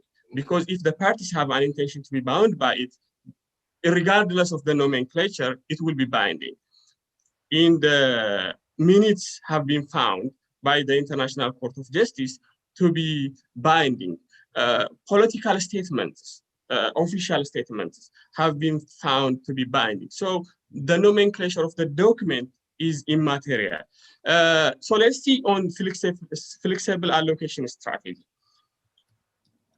Because the agreement, the upcoming agreement is about filling and annual operation, flexible allocation strategy might seem irrelevant. But what if the party agree to proportionally, during the filling time, for instance, what if Ethiopia holds 20% of the flow or 25% of the flow instead of like holding 18.5 billion cubic meter of water? This would enable Ethiopia, Sudan, and Egypt to respond to both the drought problem and at the same time for the flooding problems. Or when there is more water, they will share the water proportionally. And it will also resolve the problem associated with drought mitigation mechanisms. And the other issue is drought mitigation mechanism. It is irrelevant because we don't have a water sharing agreement. We don't know the minimum amount that the parties, the minimum amount of the downstream countries. So if we don't have this threshold, how are we going to define drought? That would be a problem. So instead of following this approach, it would have been better for the parties to follow a proportional allocation strategy. Regarding amendment and the review process, the Article 5 says that the owner of the dam may adjust from time to time. Pretty much gives a discretion for Ethiopia to amend the upcoming agreement and to review it. It also gives a discretion for Ethiopia to terminate it. And regarding river basin organization, it also foresees the establishment of a coordination mechanism through the three ministers responsible for water. So if we are to use the upcoming guides and rules and guidelines, we are supposed to use... 1 second left. Okay, then we have to use the cooperative framework agreement in the Nile Basin Commission for disputes, drought mitigation, long-term operation, and allocation, water allocation, as well as dispute settlement. Then we may, if we are going to empower the Nile Basin Commission to administer the dams, both in the upstream and downstream countries, we may have to amend Article 39, which empowers any basin countries to withdraw from the treaty within 1 year. And instead of that, we may require states to give long period of notice. And the structure of... I have to ask you, we finished with this beautiful organogram. Okay. Sorry. Thank you anyway. Thank you very much. Okay. Thanks a lot. I think you have done the full of your presentation as far as I can see. Almost, right? Yeah. So, I mean, from your side at least, I think you have replied to one of the questions in the chat just previous to your presentation. Is there a roadmap? Apparently you have been working a roadmap. Thanks a lot for the presentation. Of course, it involves quite a lot of legal terminology that might be a bit difficult for the ones sitting in this room that are not international water lawyers, but thanks a lot for this. There is already 2 questions for you. I mean, in the sake of time, now is 3:40, we should have a panel. So the other speakers, as I was just mentioning, are not able to participate. I would have a presentation myself, which I was going to give in the transboundary water diplomacy, which is just next week. But I think in terms of time, and because it's 20 to 3, so I dropped the presentation, will happen anyway next week, and it fits there much better. So now we could have, like, while we put the panel together, Mahmoud could reply to these questions that are here, and then we move. And for the panel, I would like to remind, we will have Dr. Musa Abseno from Ethiopia. I will introduce the bios, and Dr. Kalist from Uganda, former TAC as well. But as I can see that there is plenty of TAC members in the room, and I mentioned Jume from Kenya and Jacqueline from Rwanda, but I see Tefara Bayane from Ethiopia is in the line as well. So we could have more conversation. So we would have 2 main panelists, but we can enlarge this discussion to include the policy makers and decision makers, besides all the attendees, okay? So, but quickly, Mahmoud, I will make it shorter. So from the positions, Romulus Okwani is the person asking the question. From the positions of Egypt and Sudan regarding the historical treaties, we know that we have been talking about historical treaties as the basis of our conversation, but obviously it's there. Would a revocation clause help? You mentioned it. And I would rather go for a strategy to enforce and amend the process rather than allow for revocation, and this ends up hindering the whole arrangement by one or few member states. I think this is a very good question. You can address it, but this is one of those that I would like as well to be in the panel, for example. And then we have another question for Magda Lewit. Could you please reflect on how applicable prior notification is in the Nile and the CFA in our history? Also, if notification doesn't mean asking permission, consensus that Dr. Alistair pointed. Well, first of all, I would like to say that there will be a transboundary governance webinar at the end of the NBDF that will be 29 and 30 of April, and where Dr. Saman will be with us as well, and that there will be a lot of talks about the prior notification issue per se. So if you don't mind, we park for the moment, although if you want to refer, of course, but let's focus more on if there are options on how to go. Salman is already reacting. If there are options available to move forward with the current impasse, then it would be good to talk about it. So Mahmoud, the two questions: revocation, okay, yes or not, prior notification, CFA. Okay, thank you. To reflect on the first question regarding revocation clause, I believe it is extremely essential in this time, because we don't know what climate change is going to bring. There will be more population growth. There will be water scarcity, and there will be changing circumstance, right? So the parties should have the flexibility to withdraw from a treaty. And this is also recommended in the Gabchikovo-Nagimoro case, Nagimoro's case. Treaties are, by their nature, are very rigid, and even fundamental change in circumstance provided in the Vienna Convention on the Oath Treaty were not able parties to withdraw from a treaty. So what is recommended is for the riparian countries to have an exit strategy while they are negotiating. So it is crucial, it is extremely important that the parties included revocation clause. But at the same time, we also require certainty, right? We also require predictability. And for that, the notice period, if the treaty involves permanent structure, it should be long period of time, like 15 years or 20 years. You can see the Colorado River Treaty. The Colorado River Treaty as well allows parties to withdraw from it, provided that they give long period of notice. So yeah, it is important that we have that exit strategy. Regarding prior notification of planned measures. Mahmoud, that's what I was asking. Let's let prior notification.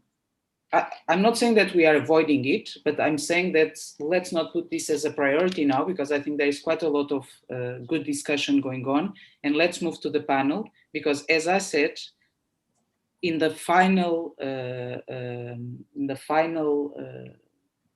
sorry, at the end of the NBDF, that it will be in Addis in Ethiopia, hopefully not just virtually, this is going to be one of the issues of discussion, right? So just hold on there for a moment, okay, because we have the panelists waiting. Okay, we might come back to you. We might come back to you. Okay. Thank you. Thank you. Okay, so therefore, I would like to call and ask for putting your video on, Dr. Musab Seno. I'm trying to see him here in my, sorry, there is too much. And Dr. Kalist, I can see him there. Can you unmute and put your camera, if that is possible? Okay, Musa, great. Good morning. Thanks for waiting. I hope Thank you. that you were enjoying the different presentations and the ideas that came regarding the present and the future. So, and I would love you to have not just reactions to that, but of course, helping to answer some of these questions, being critical when you think it is, and as well share your ideas.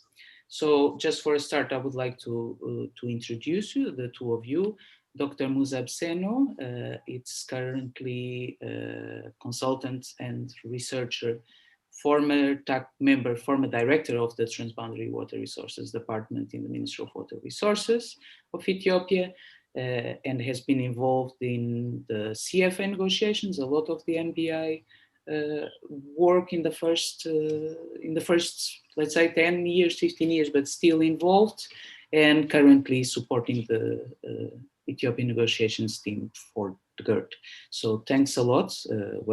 Welcome to the panel. And then Dr. Kalist, which I could say as well, in the NBI from the very beginning, a bigger support, former TAC member as well from Uganda, in this case, involved in the CFA negotiations for a long period of time, and now director of the Department of Water Resources Planning at the Ministry of Water Resources in Uganda. So very much welcome to the panel. There are some questions that we could address from the beginning.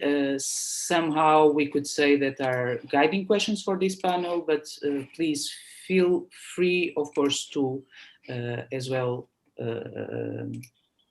bring your own questions, for example, or reply to the ones that we have in the chat that I will look at it in the one. But so now 2021, looking at the future, and let's say we should not just look at 2030, but perhaps or 2025 or 2030, but thinking about what could be the long-term and sustainable institutional and legal basis or building blocks, let's put it in that manner, that could sustain an agenda that we imagine that will include a lot of investment projects, including large scale, right?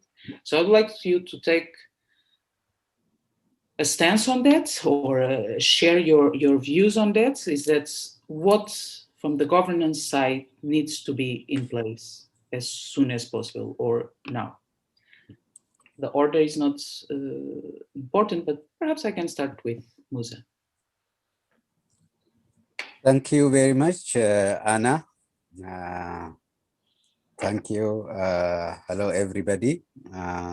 We had a very, really interesting presentations, actually, from prominent presenters like Dr. Salman and Professor Alistair. And the topics that has been raised by both of them, and also by the young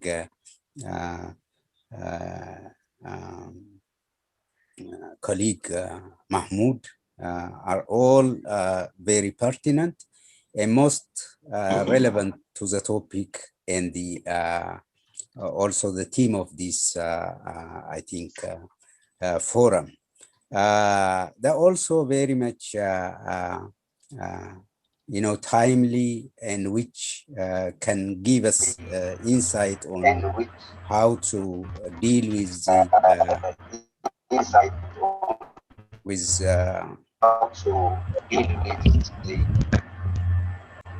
Sorry, we have to ask Professor to.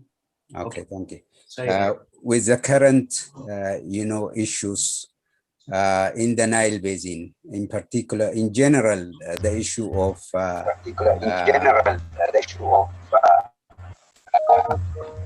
Sorry, I'm not able to mute myself, so I have to ask my NBI colleagues. In general, the issue in the Nile Basin, the current issue in the Nile Basin, which I think is the issue of appropriate legal and institutional framework that can function properly, so that all those critical points that have been raised by the presenters can be addressed to some extent, so that we can at least try to mitigate the challenges that we face in the Nile Basin. And the other thing is the current issue, specifically the ongoing dispute regarding the GERD, the dam that Ethiopia is building, and the dispute that's going on between the three countries of the Eastern Nile, Egypt, Sudan, and Ethiopia. So these critical issues require a lot of reflection. Most of the presentations has, I think, given us a lot of important insights on how to deal with those issues. For instance, if I can reflect on some of the points that Dr. Salman has raised, the issue of water security. I was actually, I remember I was one of the ardent opponent of this concept when we were negotiating the cooperative framework agreement. Actually, it's not an international water law principle, as has been mentioned by Dr. Salman. And it's a new concept. It's like other concepts that we have in international water law discourse, like the concept of participation, sustainable development. These are benefit sharing. These are no principles per se, but they are very important actually concepts that we can appropriately adopt based on the special circumstances.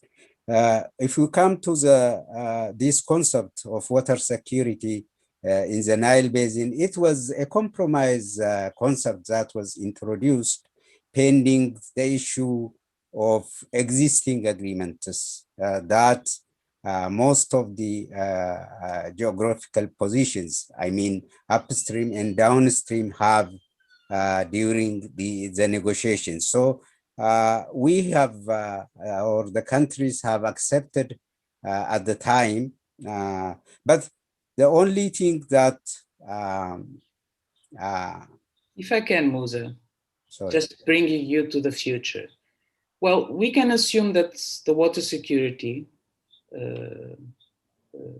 clause or article did not allow for all-inclusive multilateral agreement. That was the objective, right? So the question is now, what do we do after that? Okay, if it's drop the water security or rephrase it, okay, we are not discussing on that. But how do we translate what you are saying, like benefit sharing and others that are not principles but are guiding ideas? How do we translate that into an agreement that all countries can sign up to? I think this is a good question. Yes, that's what I'm trying to go to forward on to reflect on those issues. So the issue of water security also, is a concept that has developed in a wider discourse. I think we can have more flexible understanding of the concept. We cannot just drop it out, drop it and bring in some other concepts as well. For instance, the suggestion that we can drop water security and bring in notification of planned measures. We have to be realistic when we propose something that can work out. The concept of planned measures, according to my understanding, is not actually excluded from the cooperative framework agreement. First of all, there is, a conceptual understanding by upstream and different conceptual understanding of prior notification of planned emissions between upstream and downstream countries. For instance, some of the upstream countries argue that as a framework, the UN Watercourse Convention introducing, being a general framework, introducing a specific mechanism for planned measures will really create obvious inequality between upstream and downstream countries. So these are some of the important issues that we should discuss. How can we bring in, a gap in the narrow or narrow down these differences? The most important issue is to sit together and reflect on the future, work of the river basin commissions. For instance, if we go to the Article 8 of the Cooperative Framework Agreement. Musa, yes. Perhaps, okay, let me just go to Calist so that we have someone from a country that perhaps is less politically about the CFA, for example, just to share and perhaps to bring some additional elements that could actually help the conversation to move towards some action and get an agreement, right? Dr. Calist, please. Well, thank you very much, Anna, for inviting me, and I want to thank the organizers for this interesting session. First of all, I do appreciate the issues that have been raised by the keynote speakers and all the other speakers, but also the issues that have been put in the chat. Very, very interesting. And I think they will make us to continue thinking. But I think the issue for discussion this afternoon is on the legal and institutional framework for transboundary water cooperation. And I want to reflect on why are we not having it in place in the Nile Basin, and why are countries actually comfortable with going bilateral. And to me, I think what has been put on the table maybe should get all of us to reflect on, are we moving forward or we are going backwards? If right now we are moving into investments on the ground, how are we going to ensure that we have joint investments when we don't have an agreed legal and institutional framework for cooperation? And I think Professor Salman raised a number of issues. One of them, of course, was political will. And I remember when we were in the negotiations, sometimes, of course, we wonder whether we are really serious with the negotiations, and of course, also negotiating in good faith, and also ensuring that there are benefits, there are incentives for the countries. So from my perspective, I feel that we have put a lot of information which is enabling us to understand the challenges we have in the basin and how to address them. That information has been put on the table. Technically, we can do more, but we are not short of that information. We have been working on various projects on how actually to address these challenges. I think we need to move more to have that agreement on how we can address these challenges. But the other issue is the benefits. To me, I think at the heart of all of these discussions, we cannot have an agreed legal and institutional framework for cooperation.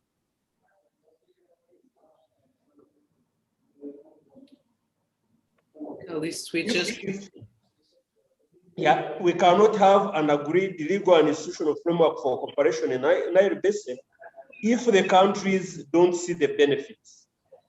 And I think right now I've been struggling, even countries not meeting their annual contributions, just because they are always asking the questions. And that's why I think also if we are talking about having a country sign up to a legal and institutional framework, the question of benefits that they are getting will always come up. So my view is, as Nile Basin countries, we need to invest in identifying the benefits for cooperation, getting them appreciated and communicated to the countries, but also get the political leaders who are taking decisions on behalf of the countries to actually buy into that. Number one, the countries need to appreciate what are they getting in economic terms? What are the economic benefits? They are there, but have they been communicated? Have they been demonstrated? What about the benefits for the ecosystems, the benefits socially, regional economic benefits, and peace and security benefits? Those benefits are there. I know we have tried to package them, but are they good enough? Are the countries looking at them? I'm seeing countries feeling comfortable with bilateral arrangements because they are easier to achieve. I just want to give an example of what Uganda has been doing with Kenya under the CEO Marakisi. We go to the stakeholders from the community level up to the national level. We identified the challenges, the joint challenges. We identified the causes. We also identified the benefits we can get. And through that arrangement, we have been able to formulate joint projects. I know it is very difficult when we are talking about all the Nile Basin countries, but I think we need to do similar work by involving the people on the ground, and we move beyond the national level engagements and bring the people on the ground to appreciate this. Right. But Kalis, let me just follow on what you are saying. And your first remark was exactly like why countries prefer to go bilateral instead of multilateral. I mean, of course, there is a lot of management, time management reasons for that. But the question is that why is it that they are not engaging with the multilateral at the same time as the bilateral? Because they don't need necessarily to conflict, right?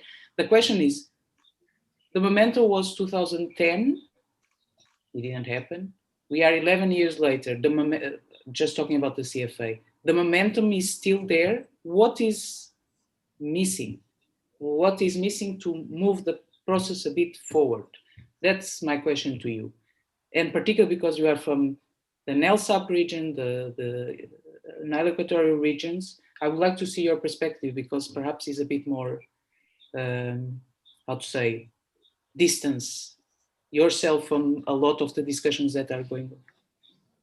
Well, thank you very much. And actually in 2010, I was at the heart of signing the CFA. I remember we didn't sleep. I was one of the people in Uganda who really hosted the signing. And I also took the CFA to Burundi. I remember when I was going to Burundi, taking the CFA to Burundi to sign a few months later, I was careful. Where would you travel now, today?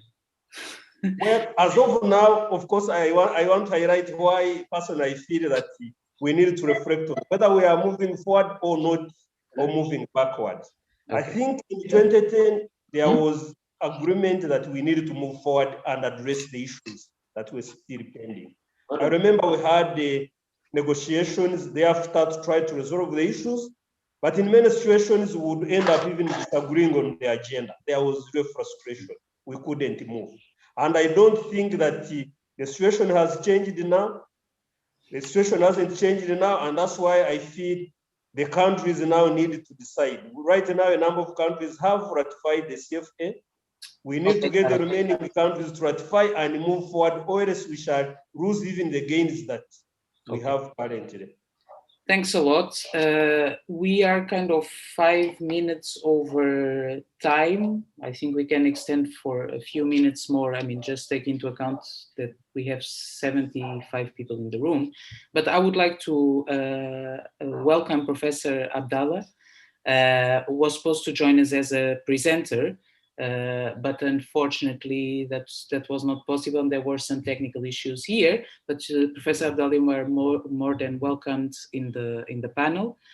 Professor Abdallah is the UNESCO chair for water resources in Sudan, and Professor Abdallah. So as we have been talking as well on the telephone, could you tell me if we have been talking as well? There is another sound somewhere. Professor Abdallah?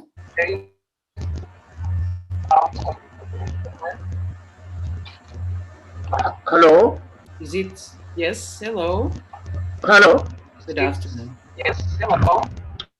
I hope that you have been following the conversation and the presentation.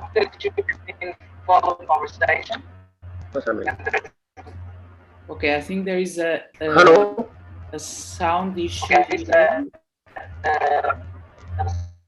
sound issue. Because I can hear myself. Technical team, are you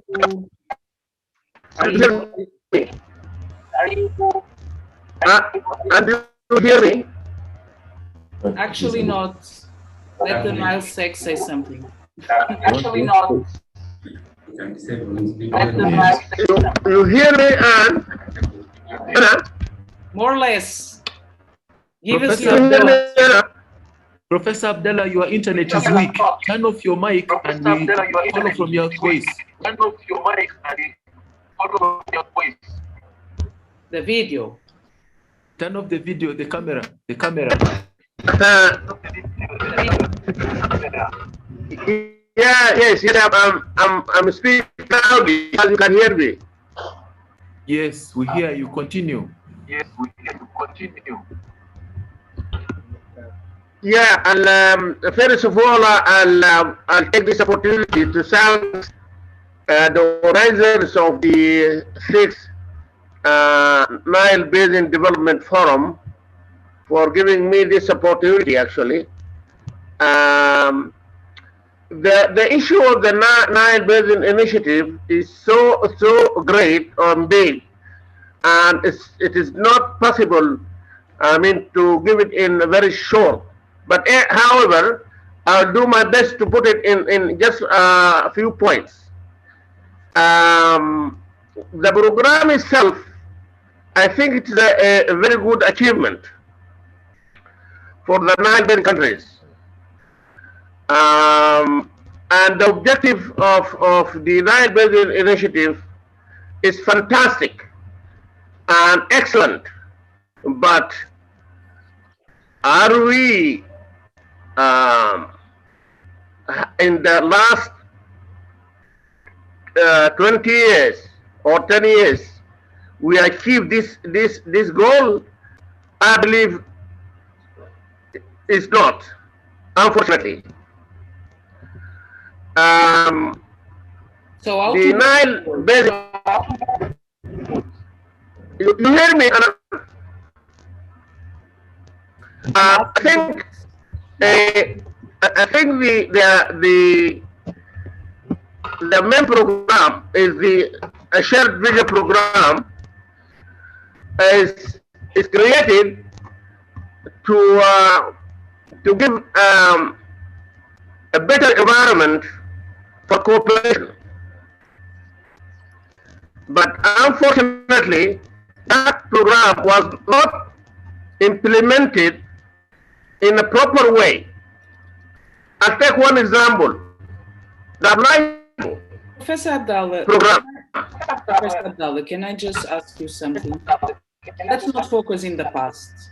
The past is gone. Just tell us, from your perspective, UNESCO chair in Sudan, being a very important riparian, midstream riparian, how do you see this moving forward?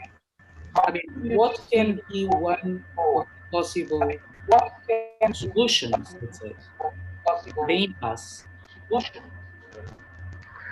This is what I'm saying. I'm saying, the program is meant to create a better environment for cooperation, which is failed to do that. And this is lead to us to the present situation. That is my point. That point, if we have a very solid foundation for cooperation, that will lead to a better projects, better joint projects for the benefits of the whole countries. But unfortunately, the present conditions in the Nile Basin countries were not as people expected when they started this program. I mean, the Nile Basin Initiative.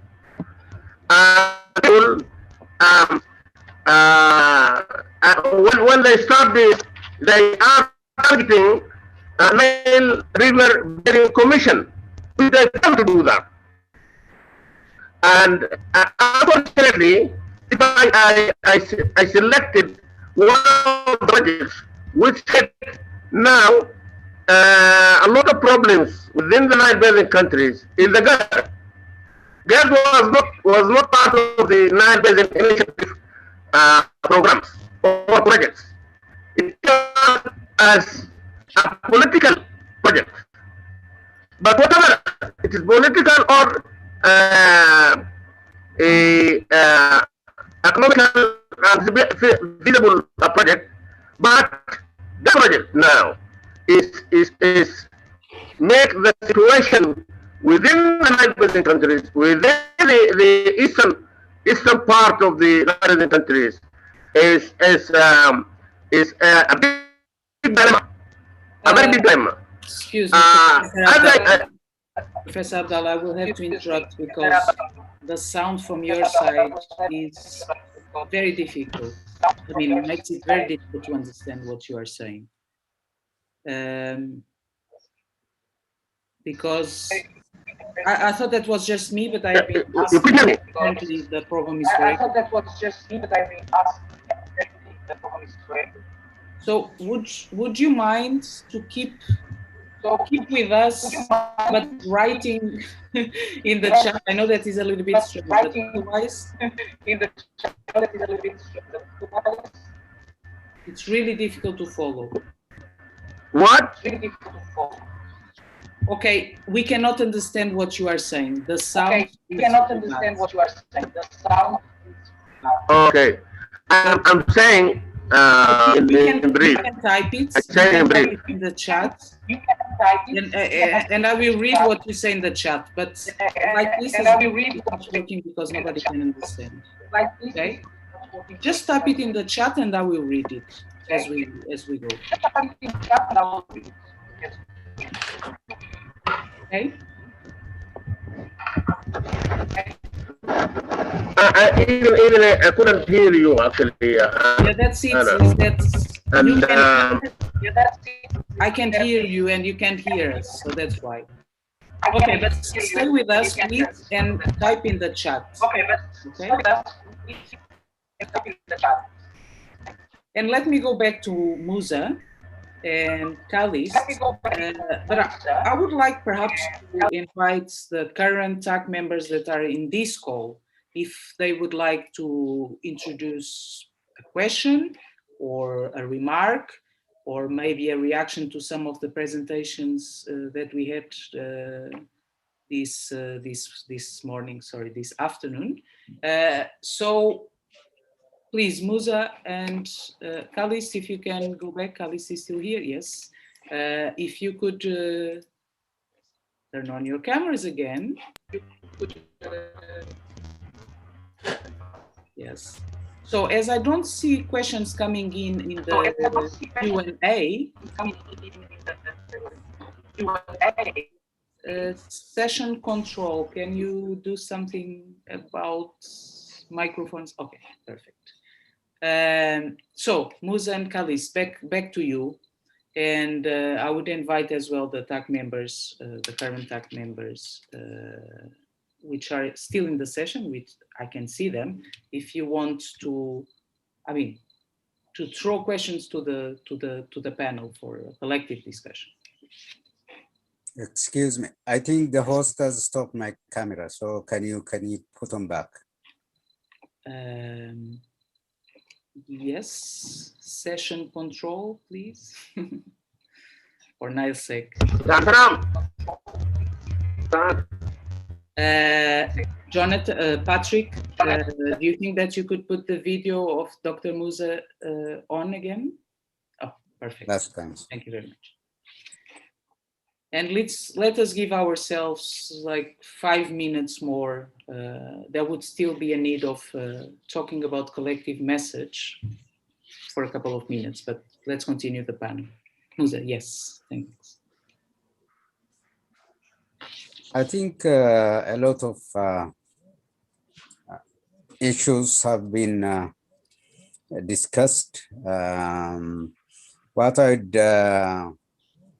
suggested that, especially regarding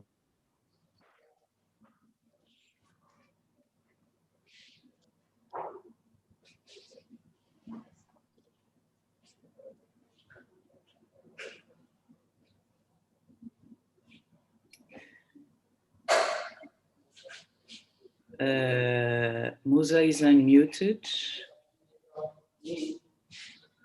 Sorry. What I was trying to say is that the most important issue points that were raised by Khalist, I agree fully with them. We really need to regenerate the commitment by the Nile Basin countries so that we can have a comprehensive approach on how to go forward. So we have the Nile Basin Initiative, which has created at least a community of Nile Basin countries, so we can work on it more vigorously until we have, some kind of strategy on how to leap up to the next stage of cooperative framework agreement, especially having inclusive cooperative framework agreement, where we can, bring some sense of cooperation commitment among the countries. So I think we have to strengthen the current institutional framework. We should not also, get frustrated with what is with the challenges. We have to rather seek an innovative approach among the basin countries. One of the issues that was not discussed is also to have the countries support the countries through different initiatives to have their national water policies, their laws, institutions are updated and integrated so that they can also support the transboundary cooperation in the Nile Basin, and also other approach similar to this can help the process. Thank you, Anna. Thank you. That coming from you, but thank you, because that brings me back to a question in the chat that's, is external assistance, or I don't know exactly how do you call it. I would have to go back to the questions, but needed for the CFA impasse or not. But I don't know if Jacqueline is still with us. She had a question, but I think she left, right?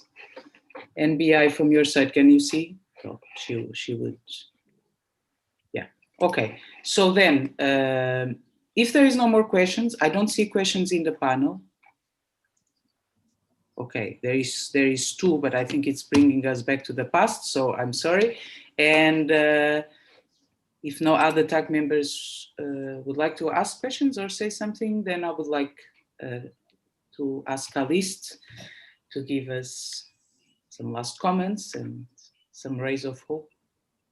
Well, thank you very much, Anna. Yes, I think Musa was spot on.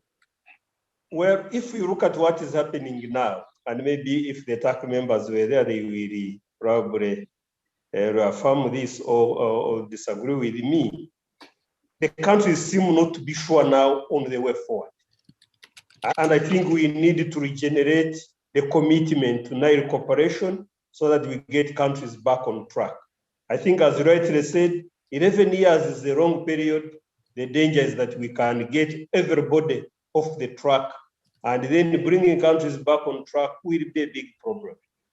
I remember the first Heads of State Summit that was held a few years ago really guided Nile Basin Initiative on the issues to address.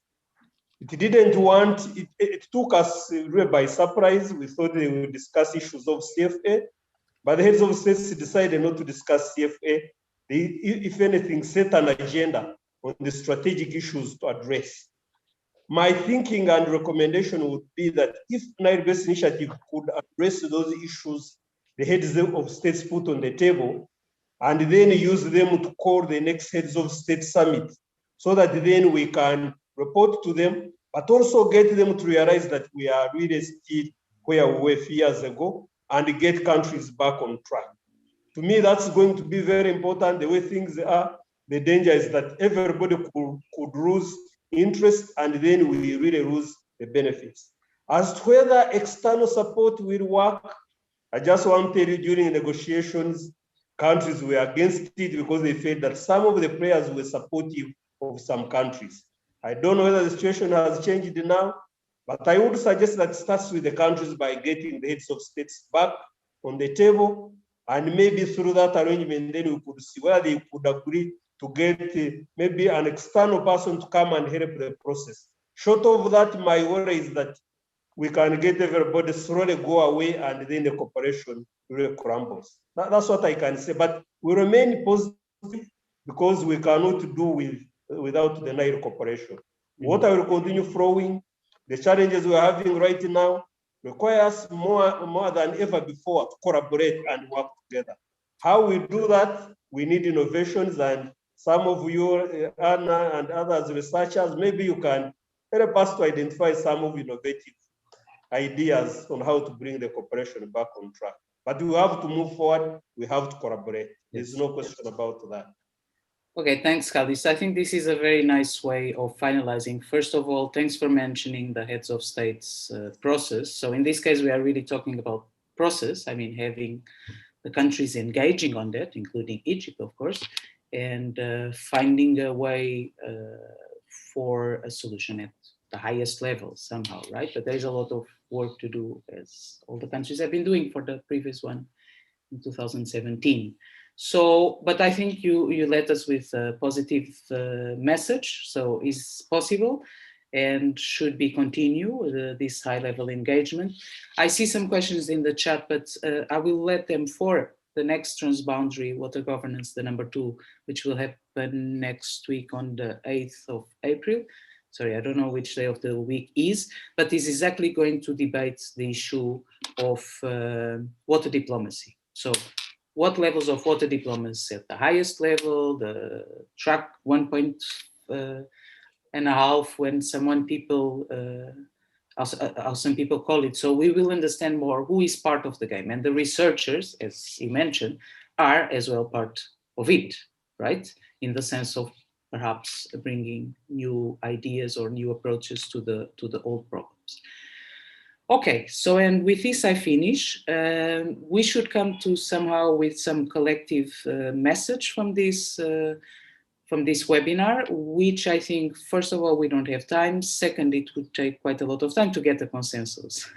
So the NBI team, myself and the NBI team, the NBDF team, we will put together some short message and pass it through the group that was part of it. I mean, I'm talking about panelists and presenters, to arrive to some key message. So we will come back to you very soon. Otherwise, thanks a lot for all the participations. Thanks a lot for the ones based in the US that had to wake up so early to attend, and hope to see you soon in the other transboundary sessions, which I will send you the information just after that. And please follow the NBI Twitter and Facebook account, because it's almost like live stream, not just a live stream here, but the information about the sessions, the presenters, what time, how do you link, what is the Zoom connection, and usually that saves a lot of time for the participants and for ourselves, of course. Okay, so thank you very much, a collective thanks, and consensual one, I hope, and hope to see you soon again. Thank you very much. Thank you very much for hosting us, Anna. Thank you. Bye. Take good care, have a nice day. Goodbye.